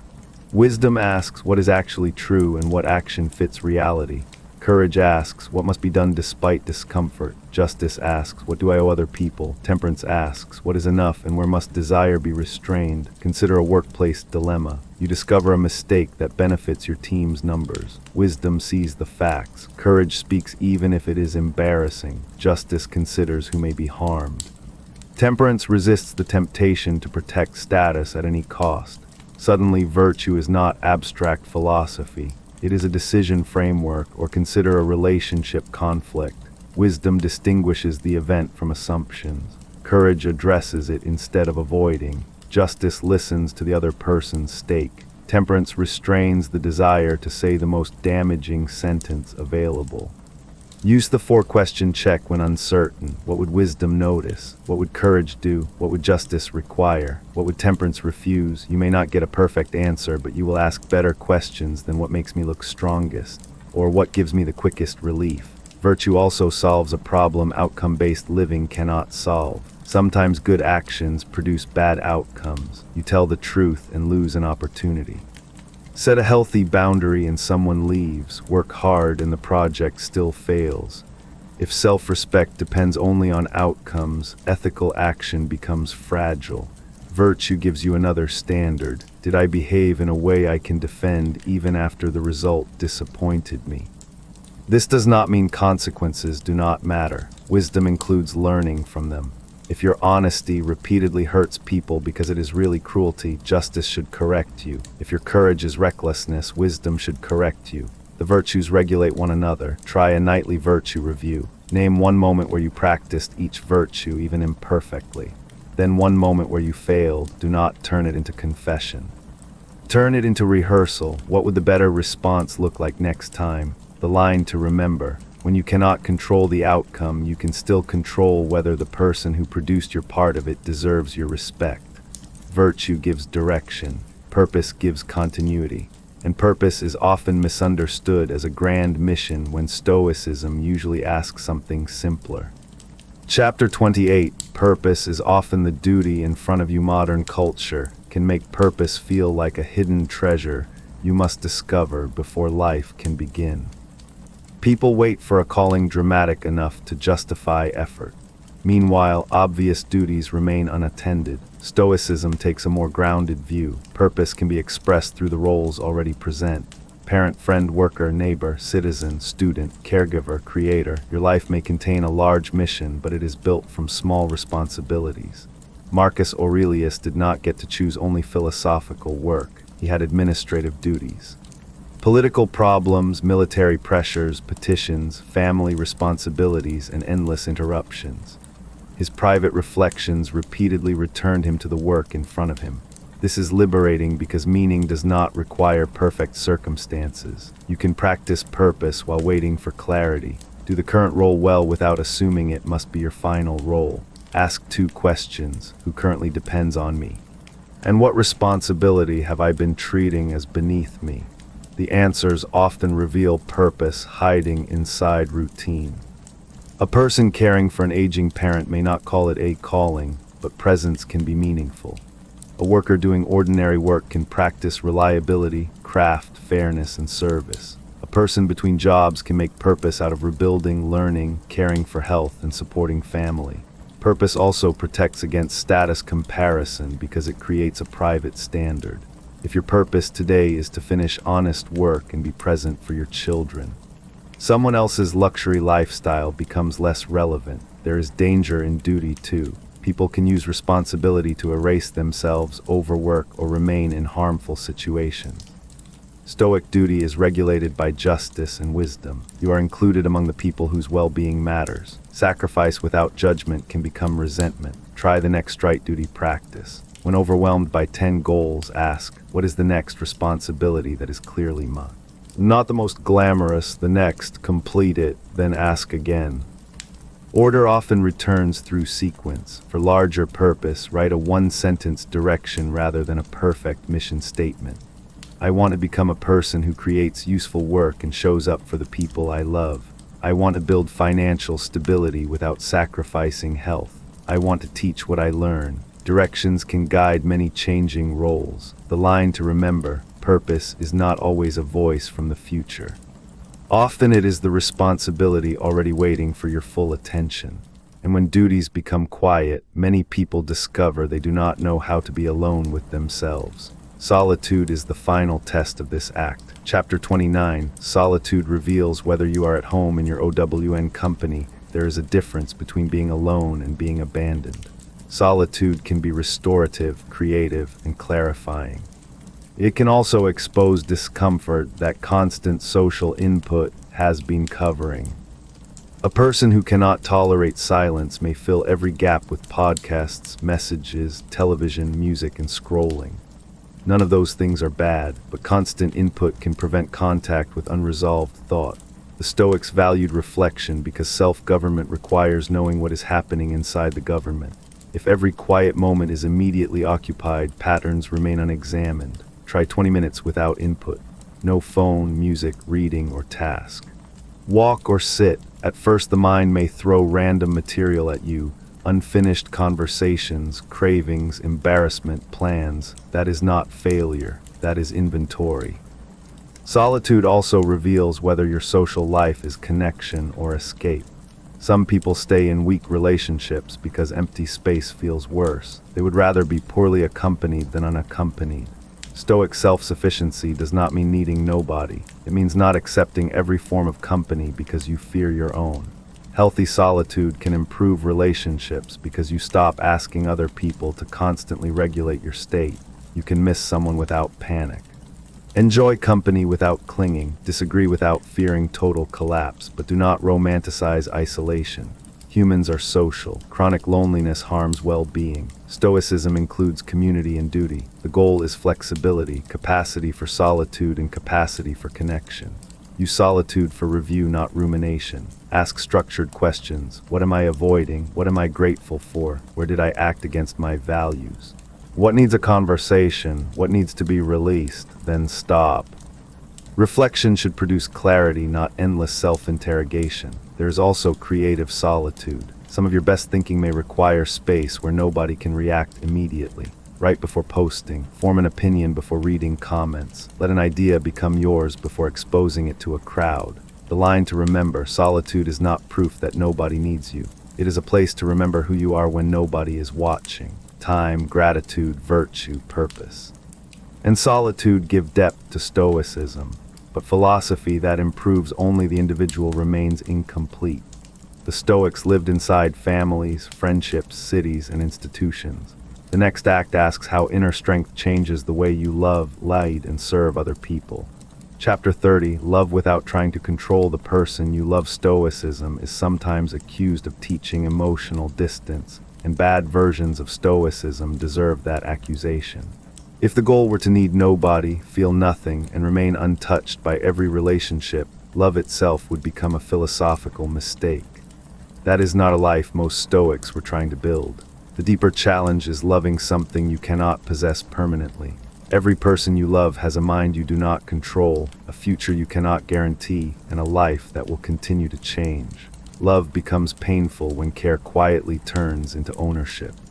You can see this in anxious relationships. One person wants constant reassurance. A delayed message becomes evidence. A night out becomes a threat. A change in tone becomes a mystery to solve. The stated goal is closeness, but the method becomes surveillance. The Stoic alternative is not indifference. It is secure participation. Ask for honesty. Communicate needs. Create agreements. Notice patterns.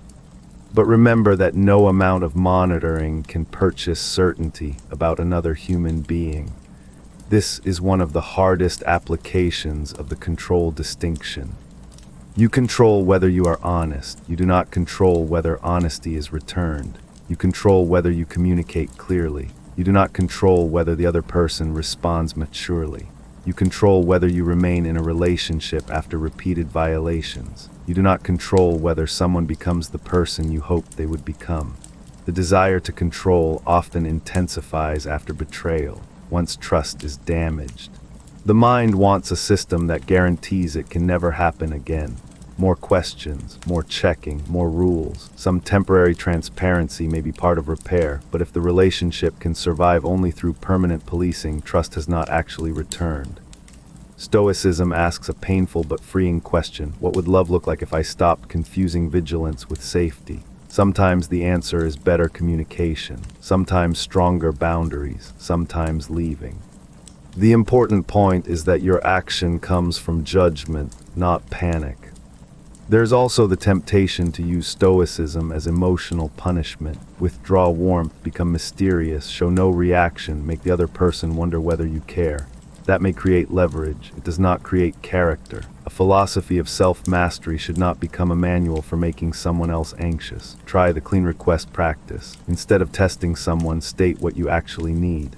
I need more consistency. I want us to talk about what happened. If plans change, tell me. Then listen to the response and watch the pattern. Direct information is more useful than strategic silence.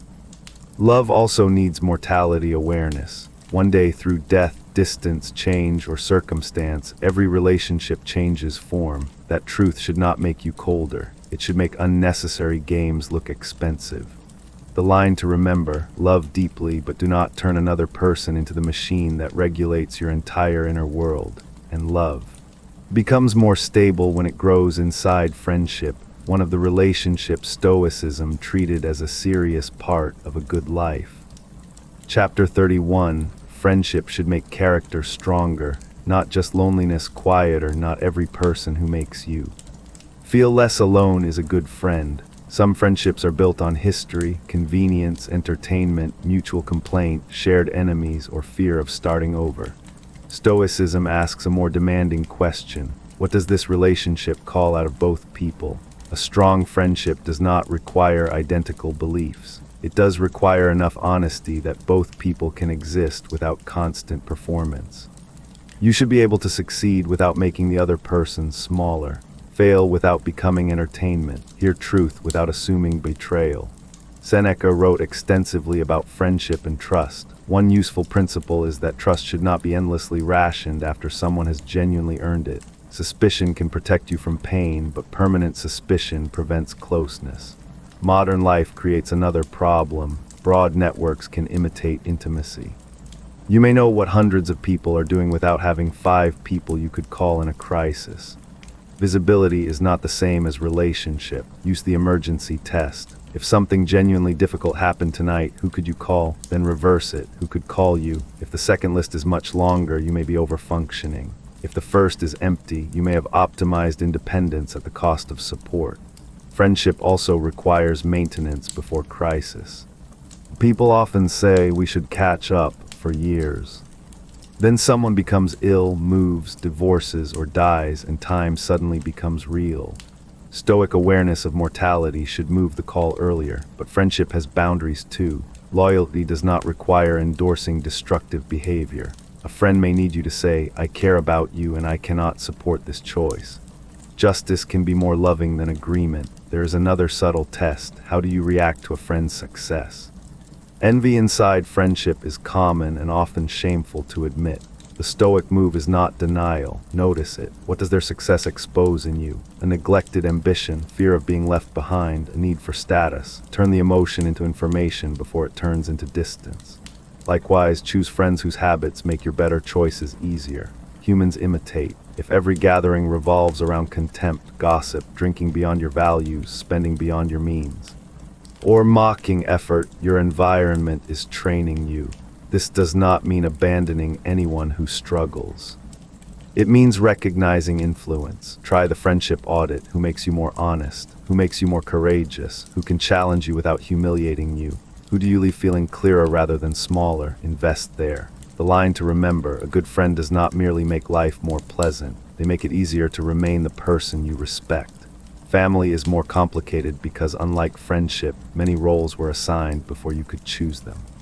Chapter 32, Family Roles. Do your part without playing every part. Family can activate versions of you that seem to disappear everywhere else. A capable adult walks into a childhood home and becomes defensive in seconds. A single comment from a parent carries more weight than 10 from a stranger. Old siblings become old roles. The responsible one, the difficult one, the successful one, the invisible one. Stoicism is useful here because it separates role from control. You may have duties toward family. You do not have the power to rewrite everyone's history, personality, or perception. Many people spend enormous energy trying to obtain from parents what the parents may never be able to give: apology, recognition, emotional language, approval, accountability. Wanting those things is understandable, but if peace requires another person's transformation, peace remains conditional. Ask what your role actually requires now. Maybe care, maybe respect, maybe distance. Maybe a practical responsibility, maybe a boundary around topics that never become productive. The danger is overfunctioning. One family member becomes the fixer, mediator, lender, organizer, emotional container, and emergency service. Because they are competent, everyone brings problems. Eventually, competence becomes resentment. Stoicism says responsibility must have edges. You can support someone without becoming responsible for every consequence of their choices. You can love an adult child without controlling them. Care for a parent without surrendering your entire life. Help a sibling without financing repeated irresponsibility. For parents, Stoicism offers a difficult reminder. Children are not projects designed to confirm your success. You influence environment, values, structure, and example. You do not control personality, outcomes, or every decision. Parenting becomes less anxious when the goal shifts from producing a perfect result to practicing consistent duty. A useful family phrase is, "This is theirs," their mood, their decision, their interpretation, their consequence. Saying this does not mean you stop caring. It means you stop mentally adopting what is not yours. Another phrase is, "This part is mine." Did you speak harshly? Apologize. Did you make a promise? Keep it. Did you avoid a necessary conversation? Have it. Stoicism is strongest when it prevents both blame and self-erasure. Try separating love from management. Choose one family relationship where you repeatedly try to fix, predict, or control for 1 week. Reduce unsolicited correction. Increase clear boundaries and direct support when asked. Notice whether the relationship breathes differently. The line to remember: family duty asks you to play your role well. It does not ask you to perform everyone else's role too.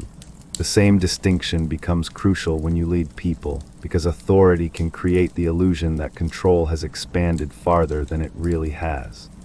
Chapter 33, Lead Without Needing to Control Everything. Leadership exposes character because responsibility increases while control remains incomplete. You can set standards but cannot force commitment. Hire carefully but cannot guarantee judgment. Communicate clearly but cannot control interpretation. Make a decision and still face consequences nobody predicted. Poor leaders respond to this uncertainty by tightening control, more checking. More approval layers, more fear. They confuse visibility with certainty. Stoic leadership begins with modeling. If you demand calm while panicking publicly, people learn panic. If you demand accountability while hiding your own mistakes, they learn politics. If you demand honesty but punish bad news, they learn silence. Marcus Aurelius carried enormous authority, yet his private writing shows continual self-correction, whether or not he always lived up to his ideals. The habit itself matters. Leadership requires suspicion of your own ego. Use the mirror question: if everyone on this team behaved exactly as I behave under pressure, what culture would we have? Stoic leadership also changes how you deliver criticism. The goal is improvement, not emotional discharge. Describe behavior, impact, expectation, and next step. Humiliation may create compliance, but it damages information flow. People hide mistakes from leaders who need to feel superior.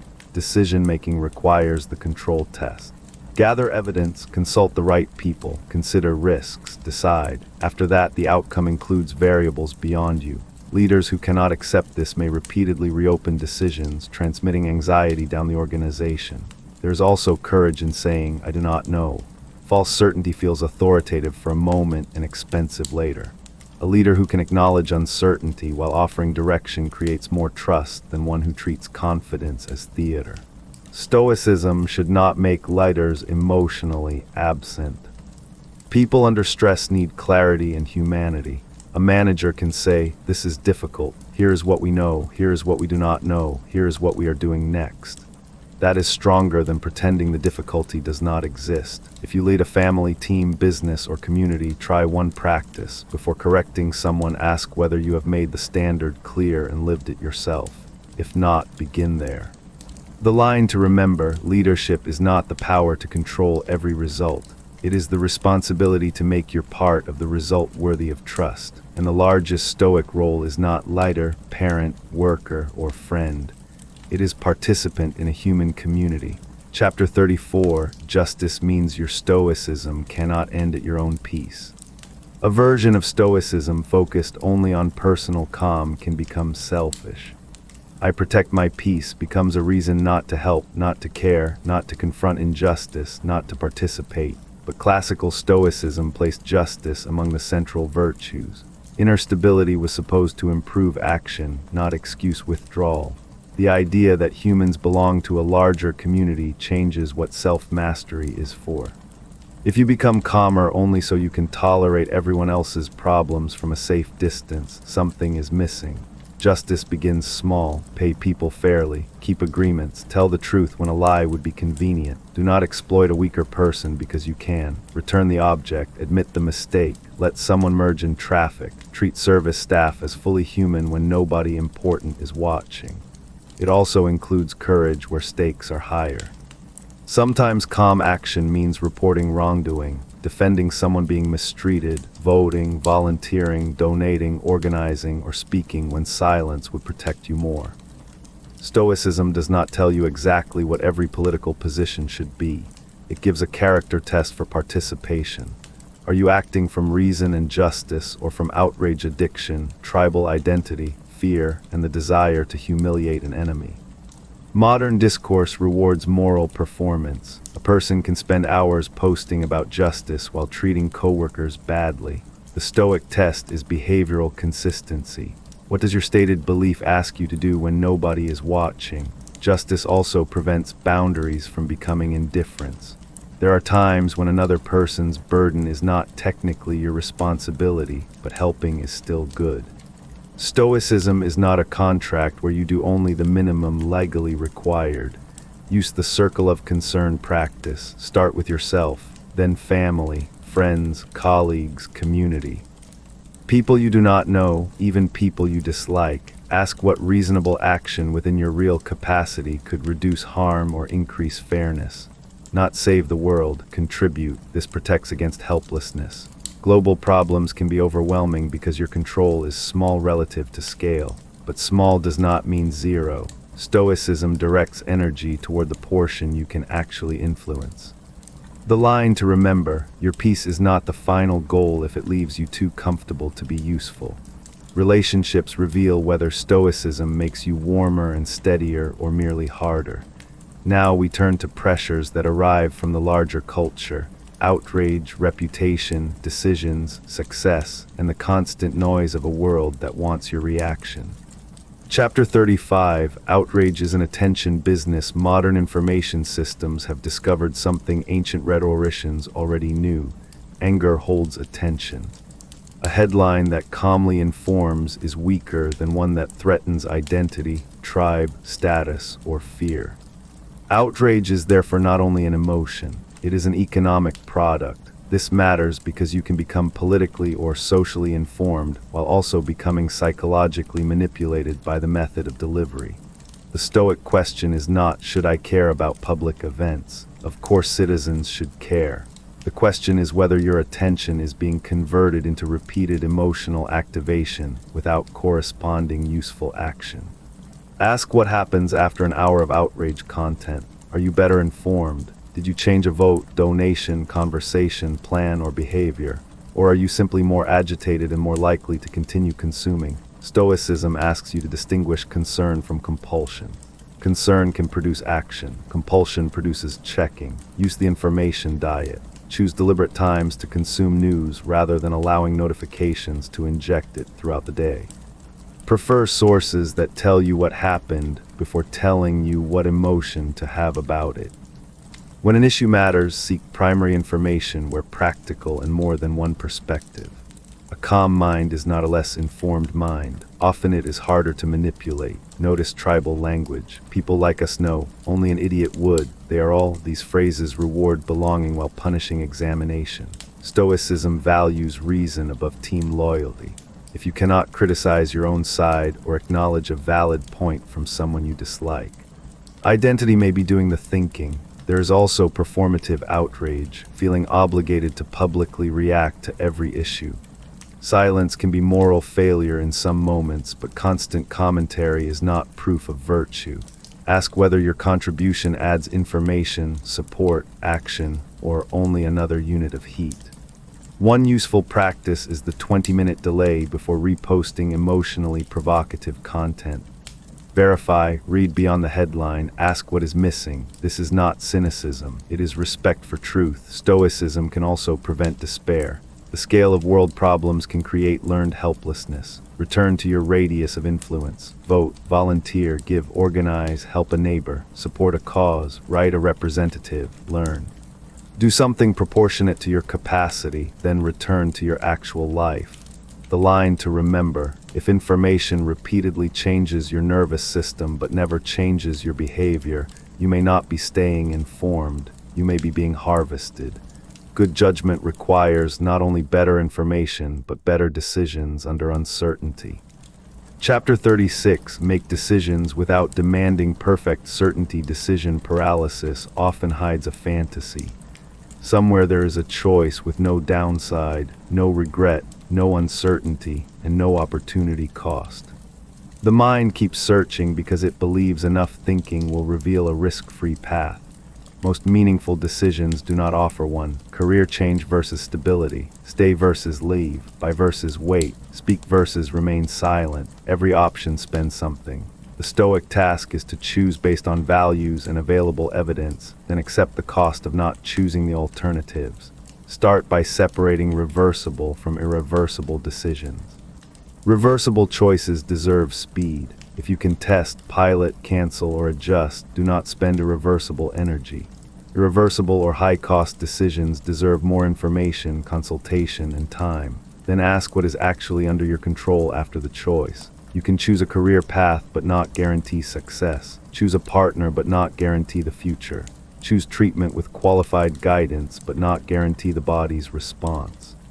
A good decision can produce a bad result because outcome and decision quality are not identical. This distinction protects you from outcome bias. People judge past decisions using information that did not exist at the time. Instead ask, given what I reasonably knew then, did I decide carefully and according to my values? Use a Stoic decision sheet. Write the decision, list facts, list assumptions, list values involved, list worst realistic downside and mitigation. List what remains outside control, then choose a deadline when the deadline arrives. Decide unless genuinely new information justifies delay. After deciding, practice closing alternatives. Do not mentally live in every life you did not choose. A person who marries one path but visits the ghosts of all others every evening cannot fully inhabit the choice. This does not mean stubbornness. New evidence can justify change. Stoicism values reason, not ego consistency.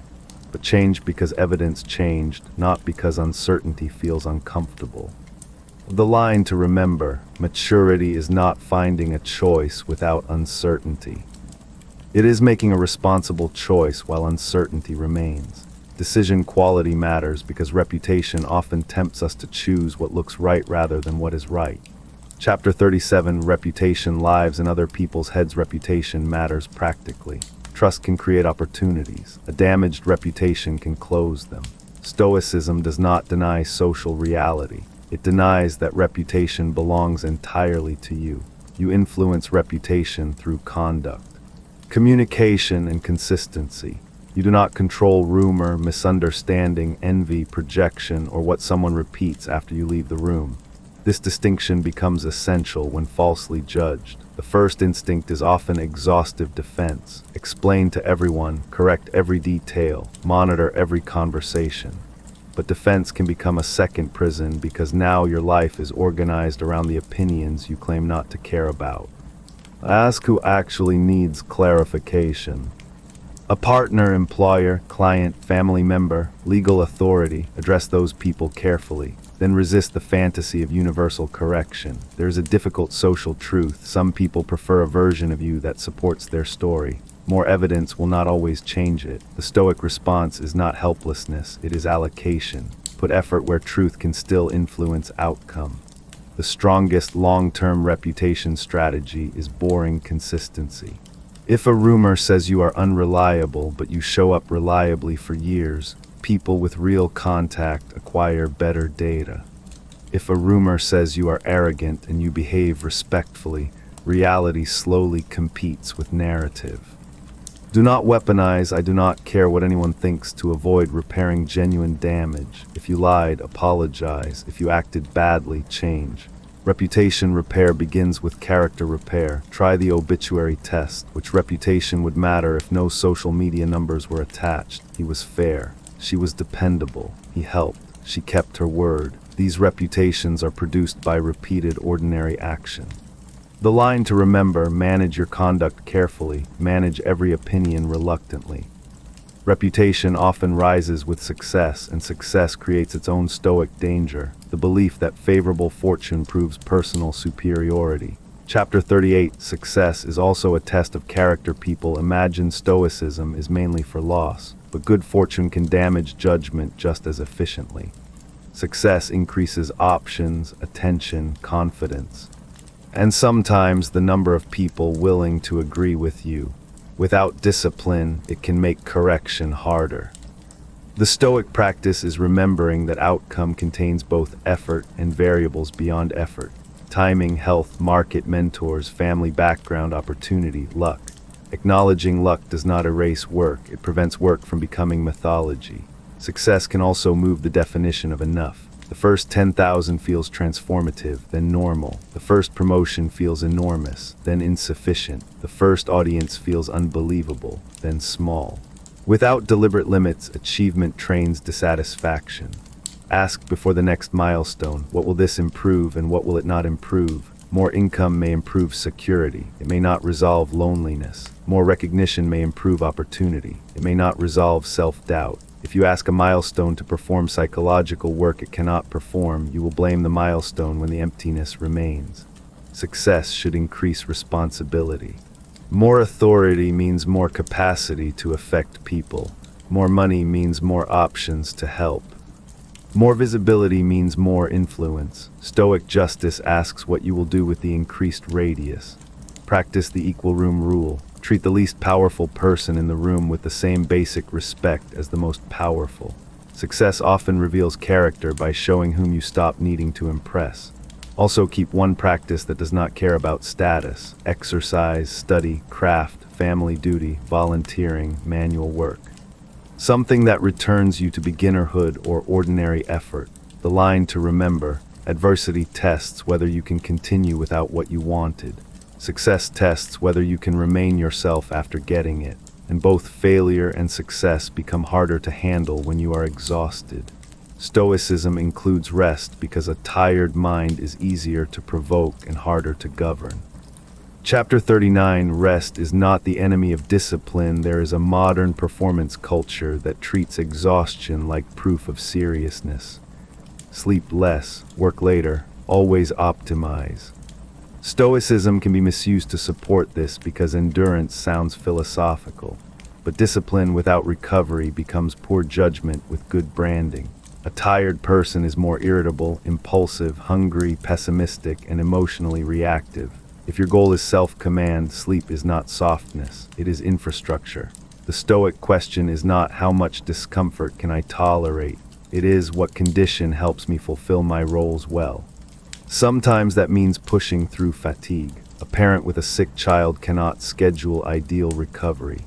A crisis may require long hours, but turning emergency behavior into identity is different. Create a shutdown ritual. 30 minutes before bed, reduce stimulating input.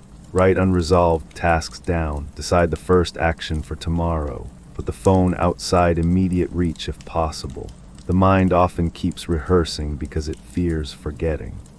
Externalizing the task allows release. If thoughts arrive in bed, use the Stoic night distinction. Is there action available now? If yes, an urgent act. If no, the issue belongs to tomorrow. You do not improve tomorrow's decision by exhausting tomorrow's decision maker tonight. Rest also includes unproductive time. A walk, conversation, hobby, music, silence. If every activity must improve a metric, life becomes a factory where even leisure works overtime. There are times when persistent sleep difficulty requires medical or psychological support. Philosophy is not treatment for every condition. Use appropriate help. The line to remember: discipline is not the refusal to rest. It is the refusal to let either comfort or exhaustion make your decisions for you. We have now built the philosophy across work, relationships, emotion, technology, money, loss, and public life. The final practical challenge is integration. How do you actually live this tomorrow morning without carrying 40 ideas in your head? The next act turns the entire guide into a daily system. Chapter 40, the first 20 minutes of philosophy is easiest to lose before breakfast. You wake tired, reach for the phone, absorb someone else's urgency. Remember an unfinished problem and the day begins as reaction. By 8 o'clock a.m., your attention has already been rented out. The Stoic morning does not need to be elaborate. In fact, simplicity helps. The purpose is to establish authorship before input. For the first 20 minutes, do 4 things. First, arrive physically. Water, light, movement, breathing, whatever is appropriate for your body. Second, recall the control distinction. What is actually yours today? Third, I anticipate friction. Which meeting, person, task, or temptation is likely to challenge your judgment? Fourth, choose one virtue to emphasize: patience, courage, justice, restraint, honesty. This is not manifestation. You are not asking the universe to produce a specific day. You are preparing the person who will meet whatever day appears. Marcus Aurelius used morning reflection to remind himself that he would encounter difficult personalities. The point was not contempt. It was prevention of surprise. If you expect everyone to behave perfectly, ordinary human selfishness feels like a personal betrayal. If you expect some friction, you can prepare your response. Try a modern sentence. Today, someone may be slow, rude, distracted, defensive, or disappointing. I do not know who. My job is not to approve of poor behavior. My job is to avoid lending it my character. Then identify one controllable win before noon. Finish the proposal, train, make the call, have the conversation. Small early action teaches the mind that intention has weight. Avoid building a morning routine so complex that missing one element feels like failure. A 20-step ritual can become another form of dependence. The Stoic question is not whether you meditated at exactly 6:12. It is whether you entered the day with judgment awake. Use a pocket version for difficult mornings. One breath, one sentence, one action. Breath, slow down. Sentence, what is mine here? Action, do the next useful thing. The line to remember, do not begin the day by asking the world how you should feel. Decide what you intend to practice before the world answers. Morning intention is useful, but the workday will eventually scatter it. That is why you need a reset small enough to use in the middle of real life. Chapter 41, the 90-second reset. You do not need to remain calm all day. You need a reliable way to return. Think of how a day actually breaks down. One meeting goes badly, then you carry it into the next email. The email becomes sharp, that creates another problem. By afternoon, 3 events are living inside each other. Emotional momentum can turn 10 bad minutes into a bad day. A reset interrupts inheritance. Use 90 seconds. Step 1, stop input if possible. Put the phone down, look away from the screen.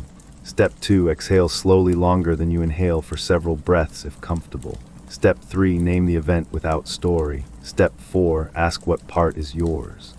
Step 5, choose the next action only. Example, the client rejected the draft. I feel embarrassed. The rejection is real. My fear that everyone thinks I am incompetent is interpretation. My next action is to ask what specifically needs revision. 90 seconds cannot solve the project. It can stop one project from becoming an identity crisis. Use the reset after conflict too. Before walking into the house after a difficult day, sit for 90 seconds. Your family did not attend the meeting that exhausted you. Do not make them pay the emotional invoice. This is especially valuable before replying to messages. The speed of modern communication encourages emotional simultaneity. Something happens, response is expected immediately. But availability is not obligation to react without thought. Create a phrase, I can respond later. Even when you ultimately answer quickly, remembering the option changes the feeling of compulsion. The reset also works after positive events. Praise can destabilize attention too. A compliment arrives and the mind wants more. A post performs well and you check repeatedly. Pause, appreciate, return to the work. Stoicism trains stability across favorable and unfavorable fortune. Do not evaluate the reset by whether emotion disappears. The goal is not zero emotion. The goal is restored choice. The line to remember, a difficult moment does not deserve automatic ownership of the hour that follows it. The workday reset protects the present. The evening review turns the present into training data. Chapter 42, the evening review without self-punishment. Many Stoic practices end the day with reflection. This can become powerful or unhealthy depending on tone. If the review becomes a nightly trial where you prosecute every mistake, you will eventually avoid it. The goal is calibration. Use 3 questions. Where did I act well? Where did I surrender judgment? What will I rehearse differently tomorrow? Start with what went well because improvement needs evidence. Maybe you paused before responding, said no without over-explaining, finished a task despite boredom, did not check the phone during dinner, apologized. These moments show the philosophy becoming behavior. Then examine one failure without biography.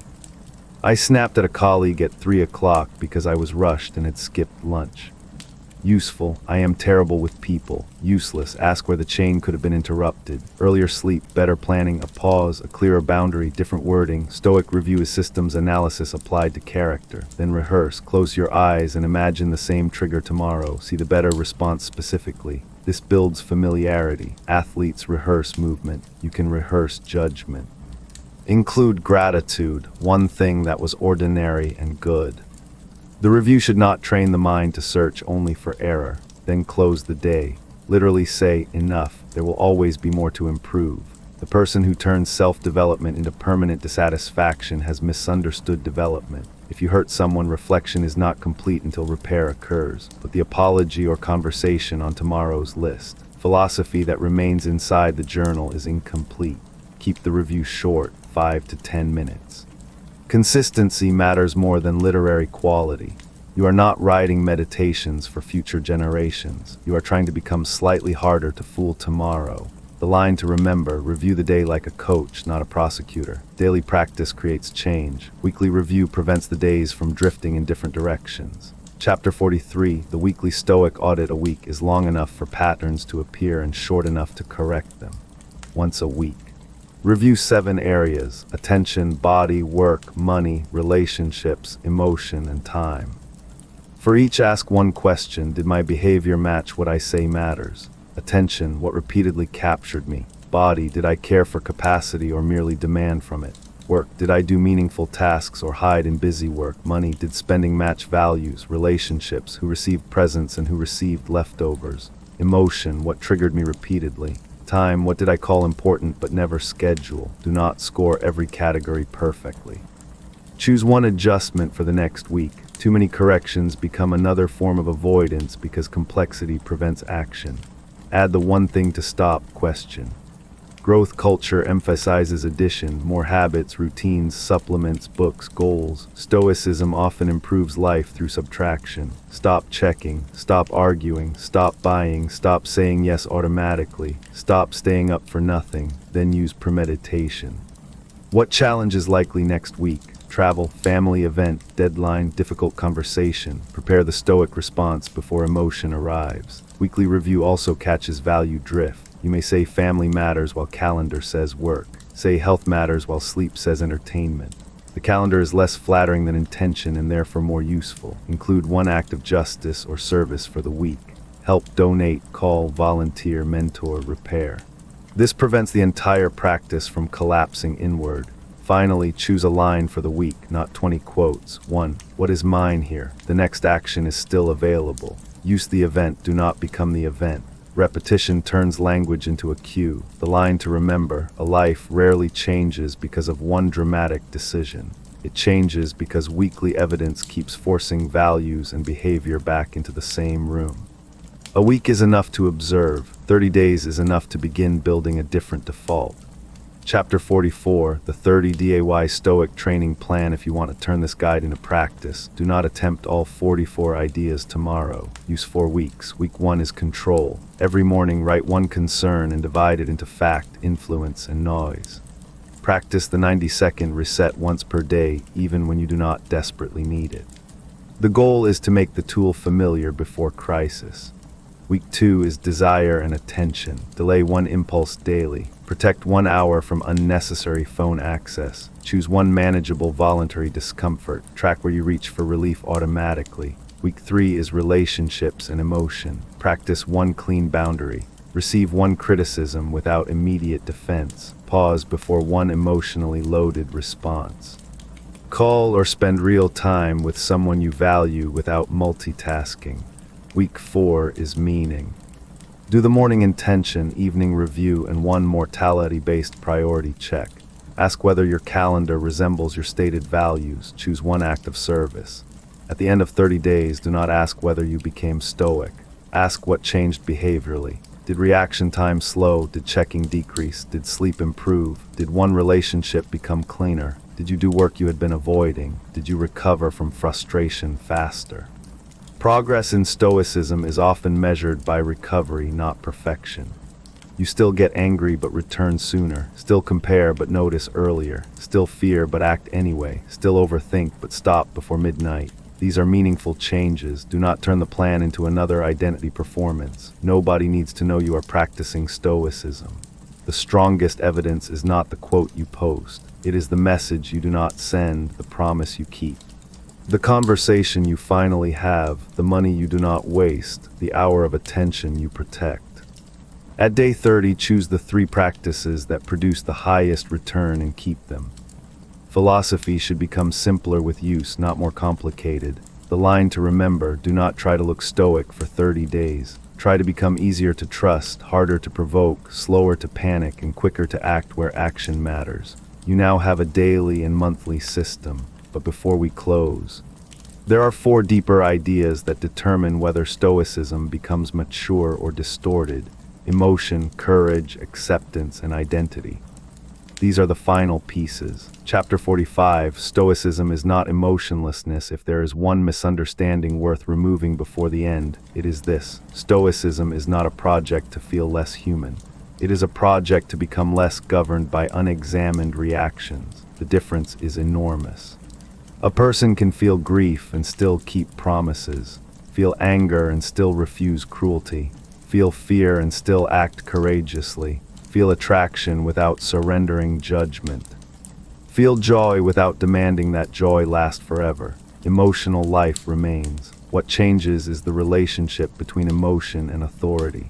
Bad Stoicism turns every feeling into evidence of weakness. Sad, suppress it; hurt, pretend you do not care; jealous, become colder; afraid, shame yourself. This does not create resilience. It creates emotional secrecy, and secrecy often turns feelings into indirect behavior.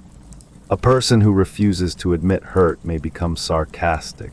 Someone who refuses to admit fear may become controlling. Someone who refuses grief may become numb. Someone who refuses envy may devalue the person they envy. The emotion does not disappear because the vocabulary did. A mature Stoic practice begins with accurate naming. I feel rejected. I am afraid. I am angry. I want reassurance. Then the second sentence: what does this feeling ask me to do, and should I do it? That second question creates freedom. Take jealousy in a relationship. Immature response may monitor, accuse, or test. The pseudo-Stoic response may pretend not to care and withdraw warmth. The mature response recognizes jealousy as information. Perhaps a real boundary issue exists. Perhaps insecurity is activated. Perhaps communication is unclear. Then the person investigates reality and chooses behavior, or takes sadness after failure. Suppression says it should not matter. Rumination says this proves everything is hopeless. Stoicism says it matters. I am disappointed. What remains mine? The Stoics themselves wrote about grief, affection, anger, fear, and desire because these were human problems, not defects discovered by modern psychology. Their project was not to become statues. It was to live according to reason and virtue even when internal weather changed. There is a powerful distinction between expression and discharge. Expression communicates emotion in a way that serves understanding. I was hurt by that. Discharge throws emotion into the room to reduce pressure, shouting, blaming, insulting, posting, retaliating. The first can deepen connection. The second often creates new damage. Practice the 2-minute truth. When strong emotion arrives, spend 2 minutes naming it without explanation. I feel angry because I expected something different. I feel anxious because I cannot control the outcome. I feel embarrassed because I care about how I was seen. Then ask what virtue belongs here. Wisdom, courage, justice, temperance. This can sound simple, but it is difficult because the ego often prefers a moral story to an emotional truth. They are terrible may feel stronger than I feel rejected. Everyone is incompetent may feel safer than I am overwhelmed. Stoicism asks you to choose accuracy over self-protection. Emotion can also carry intelligence. Fear may reveal risk. Anger may reveal violation. Sadness may reveal attachment. Envy may reveal desire. Guilt may reveal misalignment, but signals can be noisy. Feeling something strongly does not automatically make its interpretation true. That is why the Stoic method keeps returning to reality. What happened? What am I judging? What is mine? What virtue applies? What action will I respect afterward? There are emotions that become persistent, overwhelming, or connected to mental health conditions. Stoicism can support self-reflection, but it is not a substitute for qualified care. Seeking help can itself be a rational, courageous action.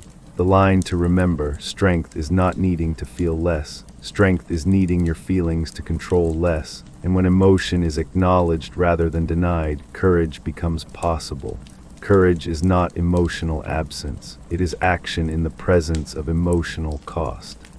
Chapter 46, Courage is the Price of a Life You Actually Choose. Every meaningful life contains moments when safety and self-respect pull in different directions.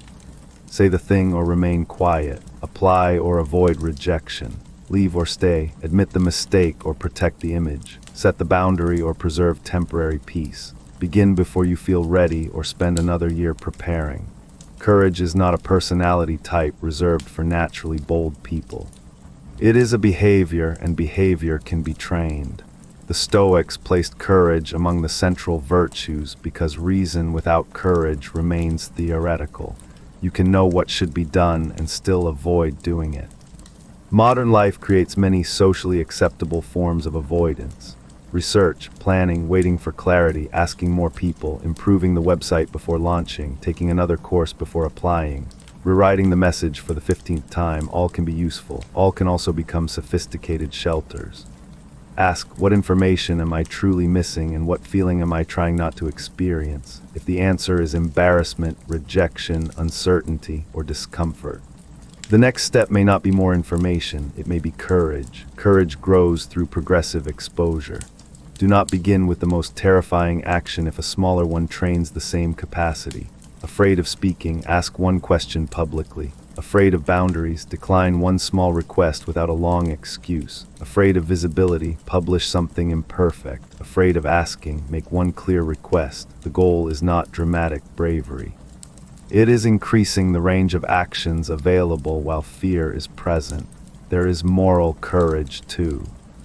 Courage to disagree with your own group, to admit you were wrong publicly, to stop participating in gossip when it buys social belonging, to refuse an instruction you believe is unethical. These actions can cost status, which is why they reveal whether virtue or approval has the final vote.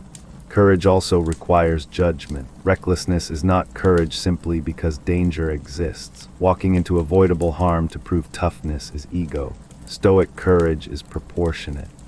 It asks what risk is necessary for a worthwhile end. A practical courage tool is the cost of avoidance calculation. People focus on the immediate discomfort of action and ignore the accumulated cost of inaction. The conversation feels painful for 20 minutes, so it is postponed for 6 months. The application risks rejection, so a career remains unchanged for years. The medical appointment creates anxiety, so uncertainty grows. Write 2 columns, cost of action, cost of avoidance. Include time. Avoidance often looks cheap only because the bill arrives slowly. Then use the 5-second commitment. When you already know the right small action and notice the mind beginning to negotiate, begin physically within 5 seconds. Stand up, open the document, dial the number, put on the shoes. Action can interrupt bargaining. There is courage in ending too. Projects, relationships, habits. And identities can survive long after evidence says they should change because quitting feels like failure.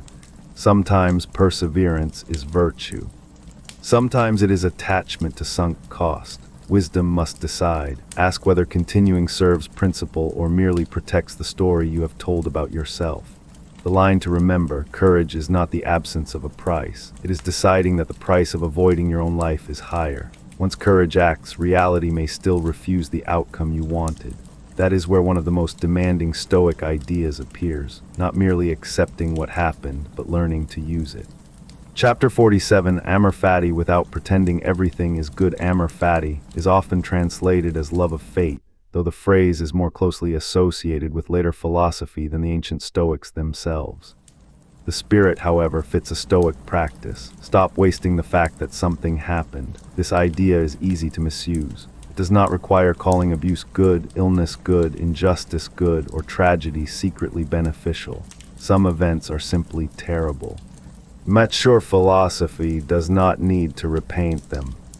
The practical question is different, given that this event is now part of reality. What can I build from the part that remains mine? Imagine losing a job. Acceptance says the job is gone. Passive resignation says nothing can be done. Productive acceptance asks what the new reality permits. Update skills, contact people, examine spending, reconsider direction, recover from burnout, apply. None of these actions make the loss good. They make the loss usable. Or imagine a relationship ending. You can respect the pain and still ask what it revealed. Patterns you ignored, boundaries you lacked, qualities you value, ways you contributed, needs you misunderstood. Again, learning does not justify the ending. It prevents the ending from being only extraction. The phrase, "use what happens," is safer than "everything happens for a reason." You do not need a cosmic explanation, you need a next response. Marcus Aurelius often used the image of a fire turning what is thrown into it into fuel. This is a powerful metaphor when applied carefully. The fire does not choose the wood, it uses what arrives. A practical exercise is the forced gift question, but with a caveat. Ask, what capacity is this situation forcing me to develop? Maybe patience, financial discipline, medical knowledge, boundaries, humility, courage, independence, communication. Do not demand an answer immediately after trauma. Timing matters. Some experiences need to be survived before they can be interpreted. There is also everyday Amor Fati, rain on the trip, delay, schedule change, technology failure. The small things are training grounds. Instead of "this ruined the plan," ask, "what is the plan now?" Flexibility is a form of strength. Another practice is replacing "why is this happening to me?" with "given that this is happening, what does it ask of me?" The first question may be meaningful in some contexts, but it can become a loop. The second creates movement. Use this especially with irreversible facts, aging, history. Another person's decision, a missed opportunity. The energy spent arguing with irreversibility cannot be spent building the next chapter. But acceptance must never become moral passivity. If something unjust is happening and can be influenced, act. Stoicism accepts reality so action can be accurate, not so injustice becomes convenient. The line to remember, you do not have to call everything good. You do have to decide whether reality will become only a wound or also material. And when you practice that long enough, identity begins to loosen from external conditions, which brings us back to the question from the opening. Chapter 48, if everything external disappeared, who would still be left? At the beginning, I asked you not to answer this question too quickly. If everything you currently use to prove who you are disappeared tomorrow, who would still be left? Take away the job title, the bank balance, the followers, the house. The body at its current age, the relationship status, the praise, the reputation in one particular room, the possessions, the schedule, even some of the roles you care about will eventually change. What remains? This question is not meant to make you detach from life. It is meant to reveal whether there is a portable self underneath the circumstances. Skills remain longer than titles. Character can remain after status. Curiosity can remain after a career changes. Courage can remain after certainty. The ability to love can remain after one relationship. Discipline can remain after one plan fails. Humor can remain in difficulty. Judgment can remain when options narrow. The Stoics built identity around qualities that travel. This does not make external losses easy. A person who loses a home should not be told, "Your character remains, so do not be upset." That is philosophy without compassion. The question becomes useful after acknowledging the reality of loss. What can travel with me from here? Build a portable identity list. Write 10 qualities or capacities you want to possess independent of circumstance.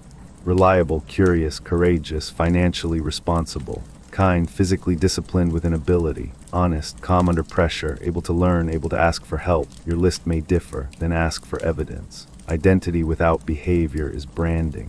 If you call yourself reliable, where did you show up? If courageous, what discomfort did you enter? If kind, who benefited? If disciplined, what promise survived a bad mood? This is why Stoicism can be psychologically powerful in transition. Retirement, divorce, relocation, illness, career change, children leaving home. External identities change. Portable qualities create continuity. There is also humility in a portable identity. You stop needing permanent proof. A person who knows they can rebuild needs less display. A person who trusts their capacity to learn can admit ignorance. A person whose worth is not entirely tied to winning can compete more cleanly. Try imagining 3 scenarios gently. Job gone, social approval gone, current routine gone. For each, list what would still be yours and what you would rebuild first. This is not pessimism. It is structural engineering for identity. The paradox is that when you stop asking external things to prove who you are, you can enjoy them more. Work becomes work rather than identity life support. Love becomes love rather than constant evidence. Money becomes a tool, praise becomes pleasant, success becomes an experience rather than a verdict. The line to remember: the strongest parts of you should be the parts you can carry out of a burning building without using your hands. So what does an unshakable mind actually look like after all of this? Not a mind that never moves, a mind that knows how to return. Chapter 49, Unshakable, does not mean unmoved. The title of this guide promises an unshakable mind, but we should be precise. If unshakable means never upset, never afraid, never grieving, never confused, never tempted, never exhausted, then the promise is false. No serious philosophy can make a human nervous system immune to being human. A better definition is recovery plus orientation. You are shaken, but you know what direction to return to. Someone insults you, anger appears, you return to judgment, a relationship changes. Grief appears, you return to presence and duty. A project fails, shame appears, you return to analysis and next action. Success arrives, excitement appears, you return to humility.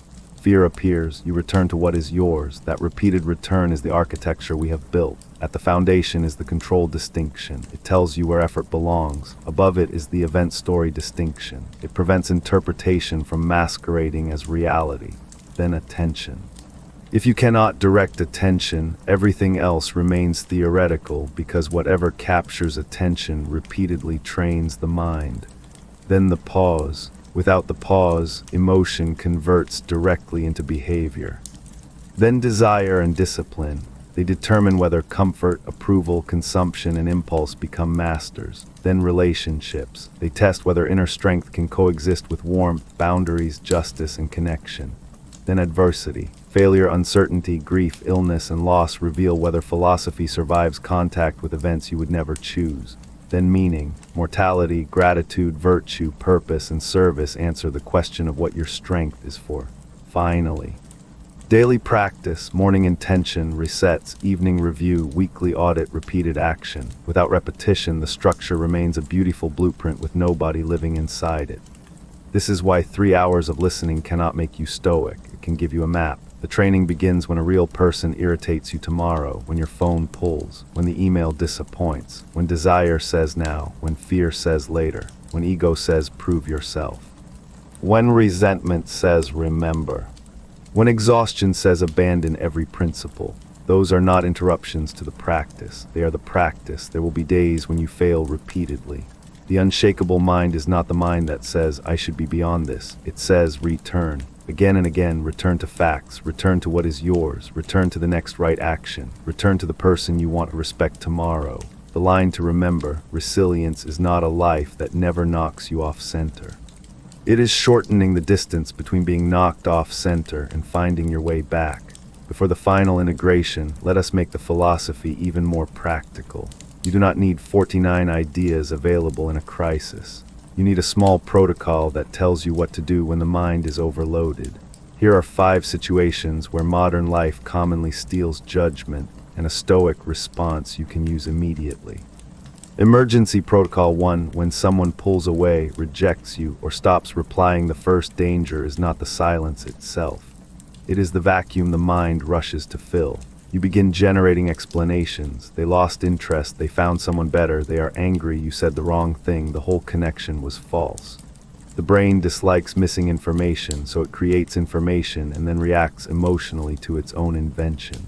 Step 1. Return to facts. What do you actually know? Perhaps you sent a message and there is no reply. Perhaps plans changed. Perhaps the person explicitly said they need space. Write only what is observable. Step 2. Identify the urge. Check status. Send another message. Explain yourself. Ask for reassurance. Investigate. None of these urges automatically deserve action. Step 3. Decide what dignity looks like. If communication is genuinely unclear and the relationship matters. One clean message may be reasonable. I sense some distance. If something has changed, I would rather know directly. Then stop. A request for clarity is not begging. Repeated attempts to force clarity from someone who will not give it can become self-abandonment. Step 4. Return attention to your own life before the answer arrives. Work, train, call a friend, eat, sleep. Do not place the entire day in a waiting room. If rejection becomes explicit, let the pain be real.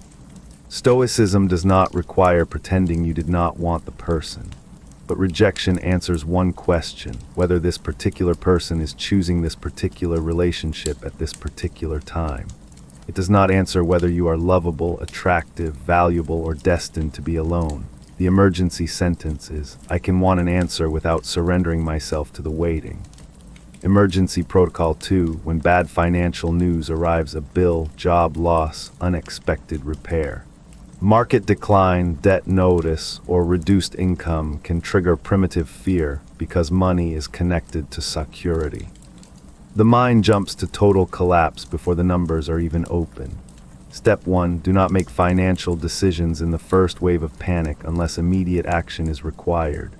Panic prefers drastic action because action feels like control. Step 2. Turn fear into numbers. What is owed, when, what cash exists, what income is expected, what can be paused, reduced, sold, negotiated, refinanced, insured, or discussed with a qualified professional. Vague fear says, I am ruined. Numbers say there is a gap of this size by this date. One is terrifying, the other is a problem. Step 3. Separate shame from logistics. Financial mistakes can require accountability, but shame does not improve arithmetic. If overspending contributed, correct it. If circumstances changed unexpectedly, adapt. In both cases, self-contempt is not a financial strategy. Step 4. Protect against impulsive compensation. People sometimes spend more after financial fear because buying briefly restores a feeling of control. Or they take reckless risk trying to recover quickly. Slow the system down. Step 5. Ask for help before the situation becomes harder to solve. Pride is expensive when expertise is available. The emergency sentence is, I do not need to solve my entire financial future tonight. I need the next accurate number and the next responsible action. The emergency protocol 3, when you are humiliated or disrespected in public disrespect combines anger with audience awareness. The nervous system does not only hear the insult, it imagines everyone else assigning status. That is why people often react more strongly in front of witnesses than in private. Step 1. Slow the body before defending the image. 1 breath, unclench the hands, lower the speed of your voice. Step 2. Decide whether correction is necessary. If someone states a false fact that affects your work, relationship, or reputation, correct it cleanly. That is not accurate. Here is what happened. If the comment is merely provocative, consider whether engaging gives it more importance. Step 3. Do not confuse volume with strength. A calm sentence can create more authority than a 5-minute counterattack. Do not speak to me that way. We can discuss the issue without the insult. I am happy to address the work, not the personal comment. Step 4. After the moment, resist replay. Public embarrassment can repeat internally for days because the mind tries to rewrite the scene. Ask whether any repair remains. If yes, do it. If no, the replay has become punishment rather than preparation. Step 5. Remember, the audience has a shorter memory than your ego imagines. Most people return quickly to thinking about themselves. The emergency sentence is, my dignity is protected by my conduct, not by forcing everyone in the room to agree about my status. Emergency Protocol 4, when your mind will not stop at 2 in the morning night, makes problems feel larger because resources are lower. There is less distraction, less perspective, and often no useful action available. The mind senses this helplessness and tries to solve harder. Step 1. Ask whether action is possible now. If the house is on fire, act. If the issue is tomorrow's meeting, next month's decision, someone's unanswered message, or a problem requiring another person who is asleep, action is probably unavailable. Step 2. Write the thought down, not a diary entry, 1 sentence. Then write the first action for tomorrow. Call at 9 o'clock. Review the contract, ask the doctor, send the application.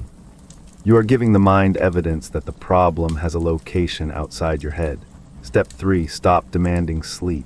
The thought, I must sleep now or tomorrow is ruined, creates a second problem. Replace it with, rest is still useful. I will allow the body to be here. Step 4. Do not begin an information search unless it is genuinely necessary. Medical symptoms, relationship fears, financial worries, and news all become darker through uncontrolled late-night research. Step 5. If insomnia is persistent, severe, or affecting health, seek appropriate professional guidance. Stoic reflection is not a treatment plan. The emergency sentence is, if there is no useful action available at 2 a.m., this problem does not become more solvable because I sacrifice 3 a.m. to it as well. Emergency Protocol 5. When everything goes wrong in the same day, some days do not offer one clean philosophical challenge.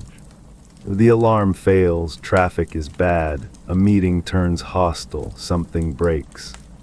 A payment is late, someone cancels, you spill coffee. By afternoon, the mind stops treating events individually and announces a theme. This day is a disaster. That sentence is dangerous because once the day becomes a disaster, new inconveniences are recruited as proof. Attention starts searching for confirmation. Step 1. Refuse aggregation. Handle events separately. The traffic was bad. The meeting was difficult. The appliance broke.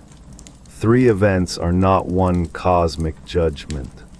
Step 2. Reduce the horizon. Do not save the day. Save the next 10 minutes. What is the next useful action? Call, clean, reschedule, eat, breathe, drive, apologize. 1 action. Step 3. Protect basic physiology. A terrible day at 4 p.m. may partly be a hungry, dehydrated, overstimulated, sleep-deprived person interpreting reality. Care for the system before writing philosophy about the universe. Step 4. Identify what can be postponed. Difficult days tempt people to keep every commitment and then resent everyone. Some tasks can move. Wisdom includes triage. Step 5. Finish the day intentionally. Do 1 stabilizing act before sleep. Shower, walk, clean 1 surface, prepare tomorrow, speak to someone safe. Do not let chaos choose the final image of the day. The emergency sentence is, I do not need this day to become good. I need to stop making each new problem responsible for all the problems that came before it. These protocols are not separate from Stoicism. They are Stoicism compressed under pressure, facts, control, virtue, action.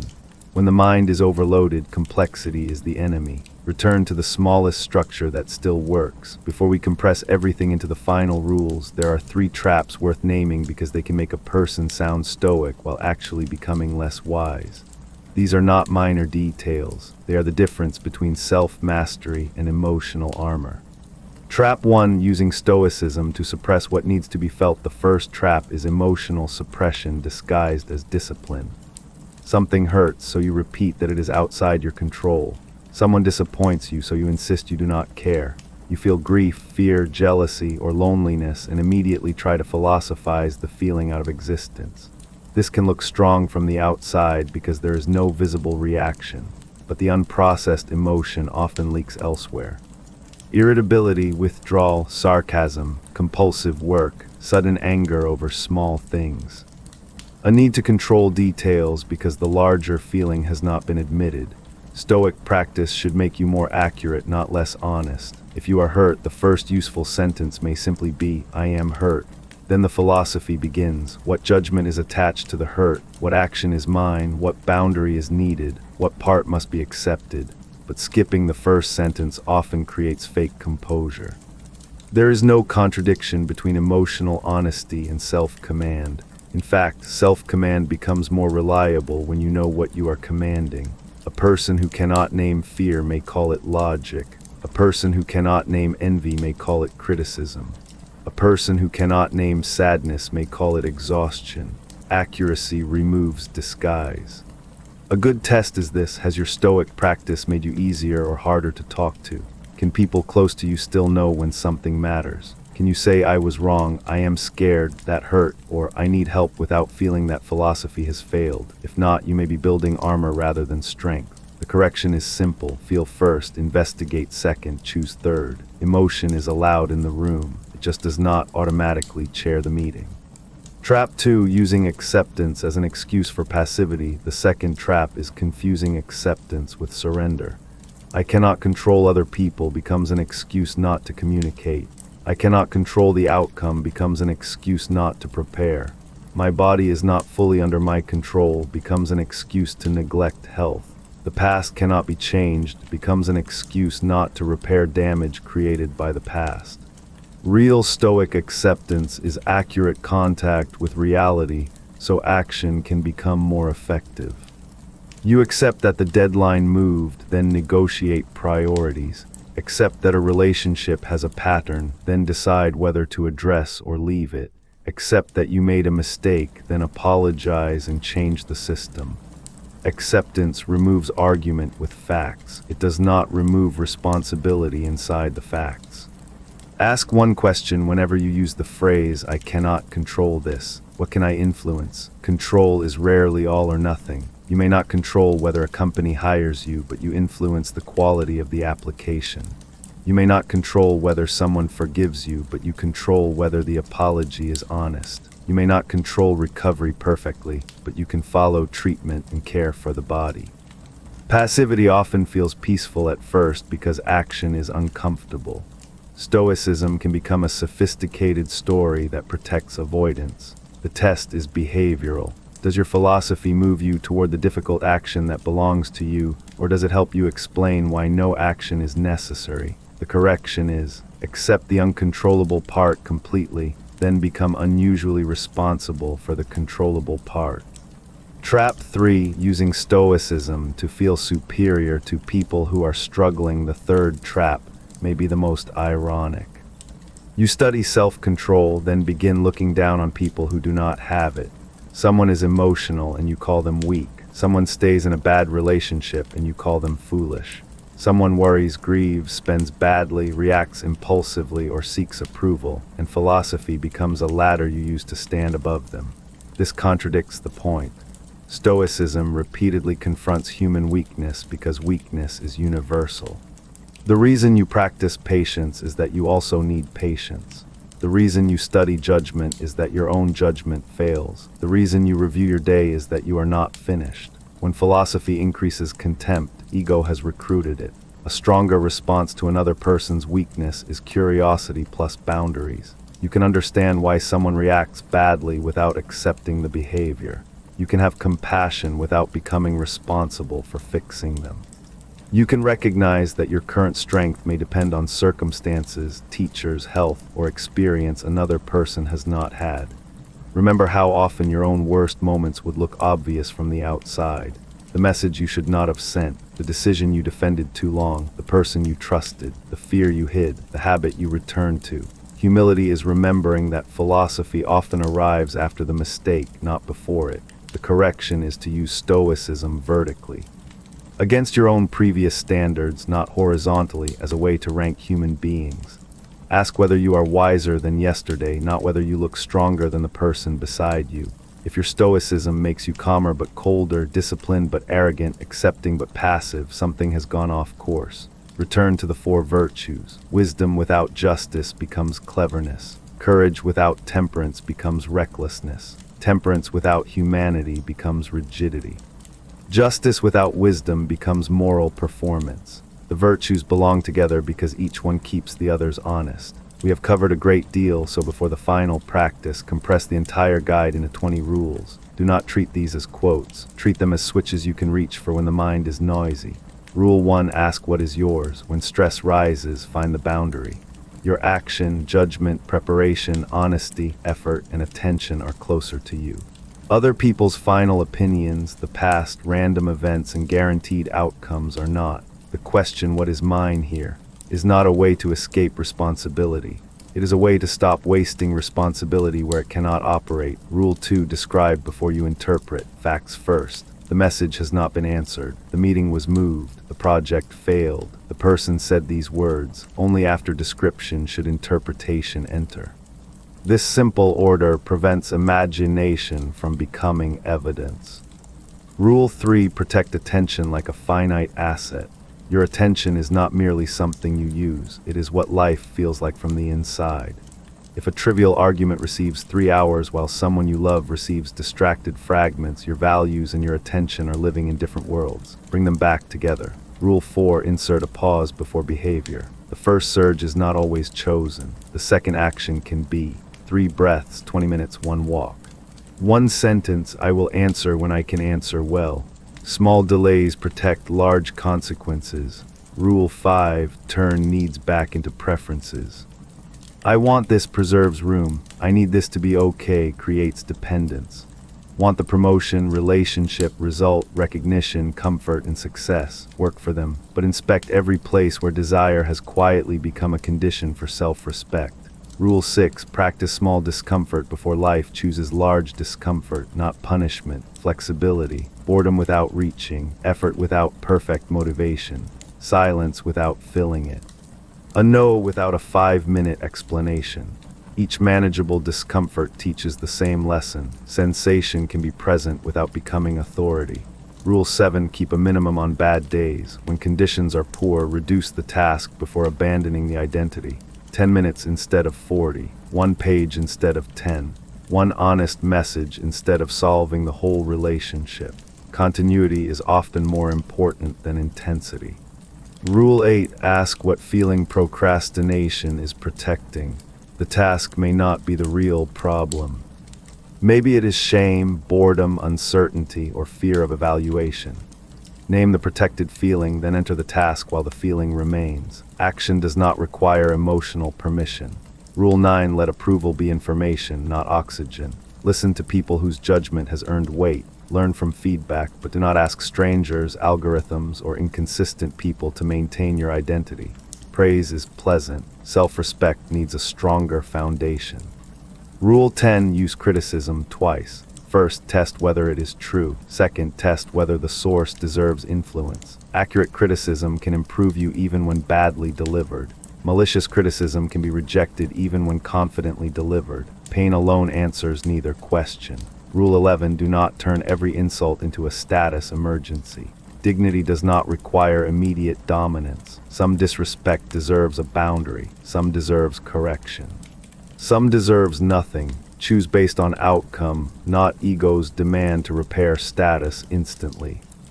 Rule 12. Build boundaries around your actions. You cannot force another adult to behave well. You can decide what access poor behavior receives. A clean boundary describes your participation, what you will do if a pattern continues, that is control placed in the correct location.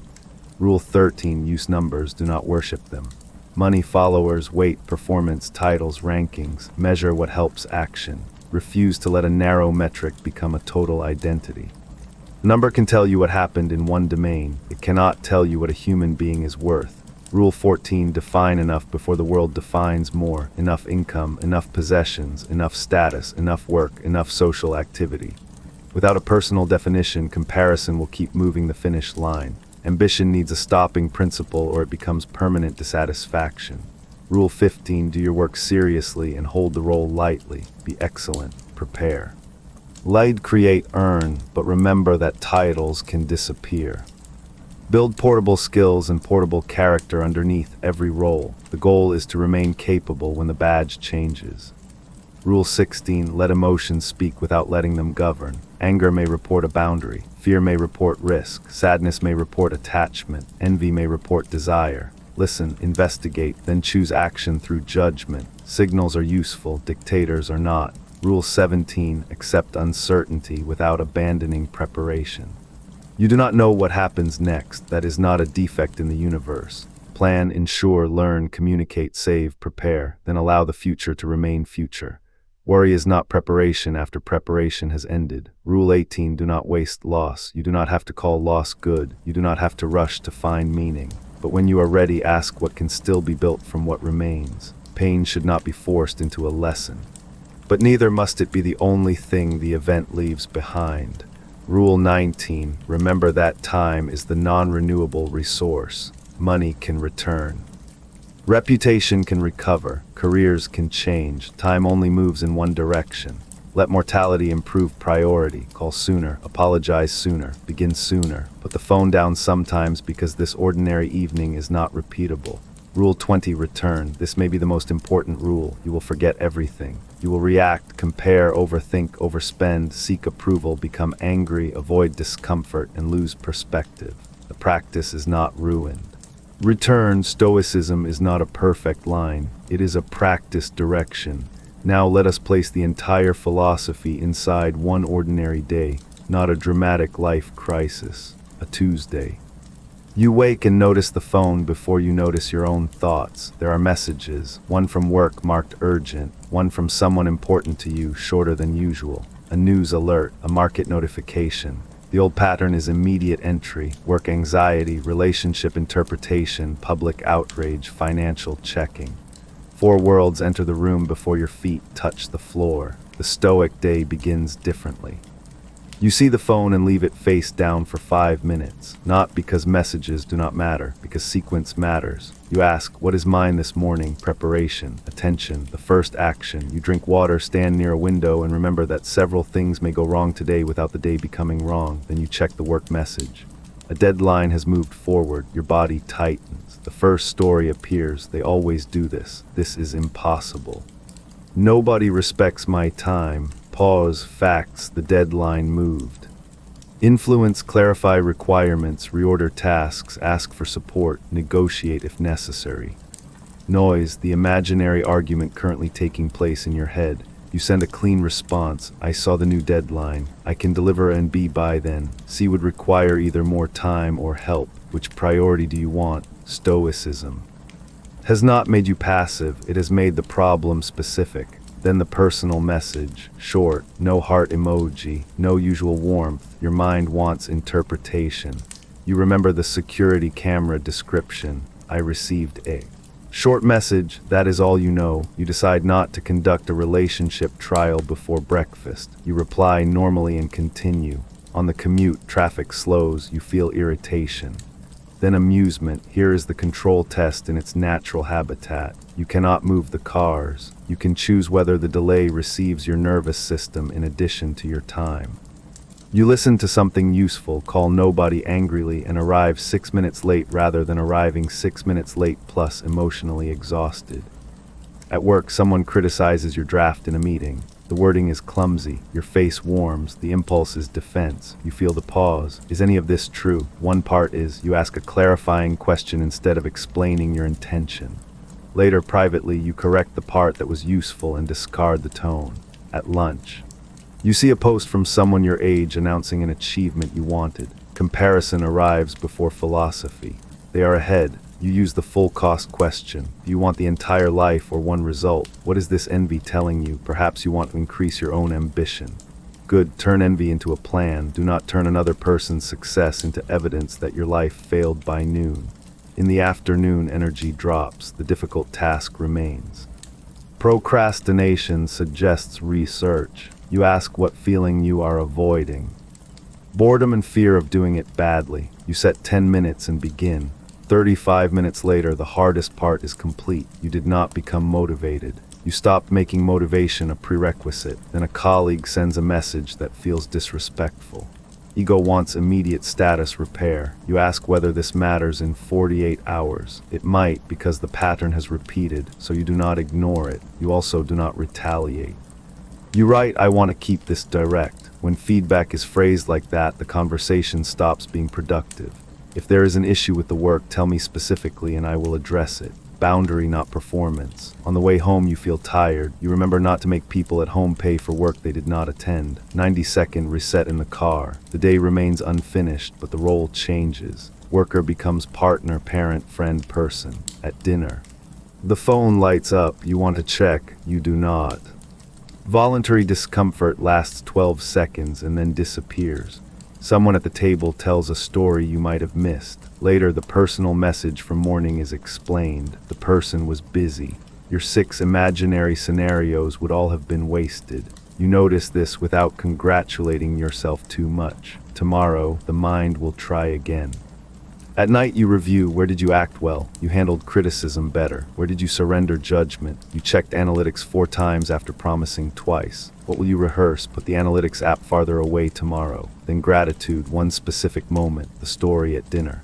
You remember mortality for 10 seconds, not dramatically. This day will never happen again. That is enough. You close the day. Notice what did not happen. The world did not become easier. Deadline still moved. The criticism still happened, traffic still existed, comparison still arrived, fatigue still appeared, someone still spoke badly. Stoicism did not remove the day, it changed who governed your part of it. That is the practical promise of this philosophy, not control of reality, reduced unnecessary surrender. And because no day will be perfect, the final practice is not win tomorrow. It is notice sooner. Notice the story sooner, the impulse sooner.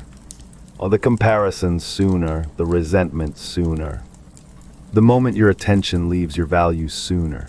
Every earlier noticing point creates more room for choice. If you wanted to reduce these 3 hours to 1 page you could keep beside a desk, on a phone note, or inside a journal, it would look something like this. When something happens, I will first ask what actually happened before asking what it means. I will separate what I control, what I influence, and what I must release. I will not use acceptance to avoid work that belongs to me, and I will not use effort to pretend I own outcomes that I do not.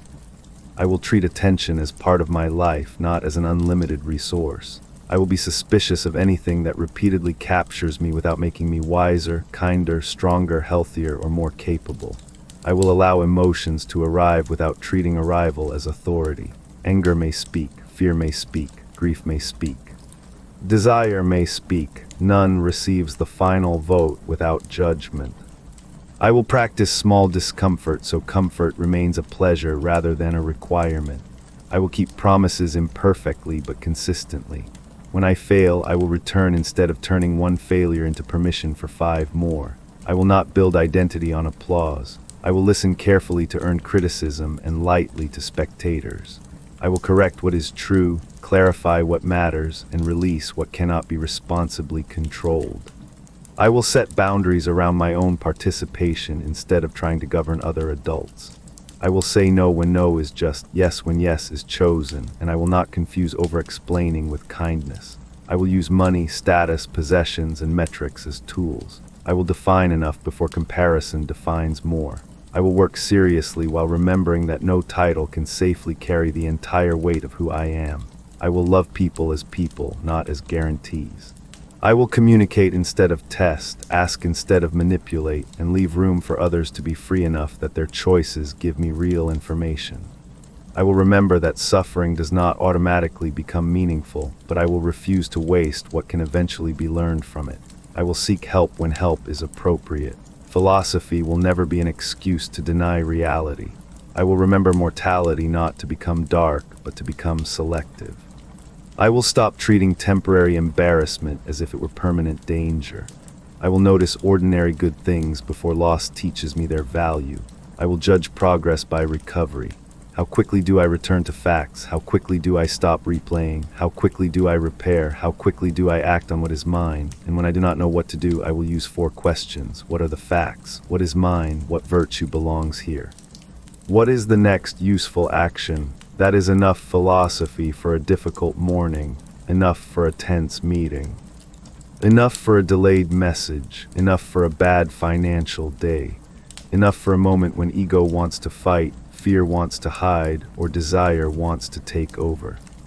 A code is valuable only when it becomes behavior, so do not memorize every line. Choose the one line you need most often. Put it where the trigger lies. If your trigger is work, put it on the desk. If your trigger is the phone, put it on the lock screen.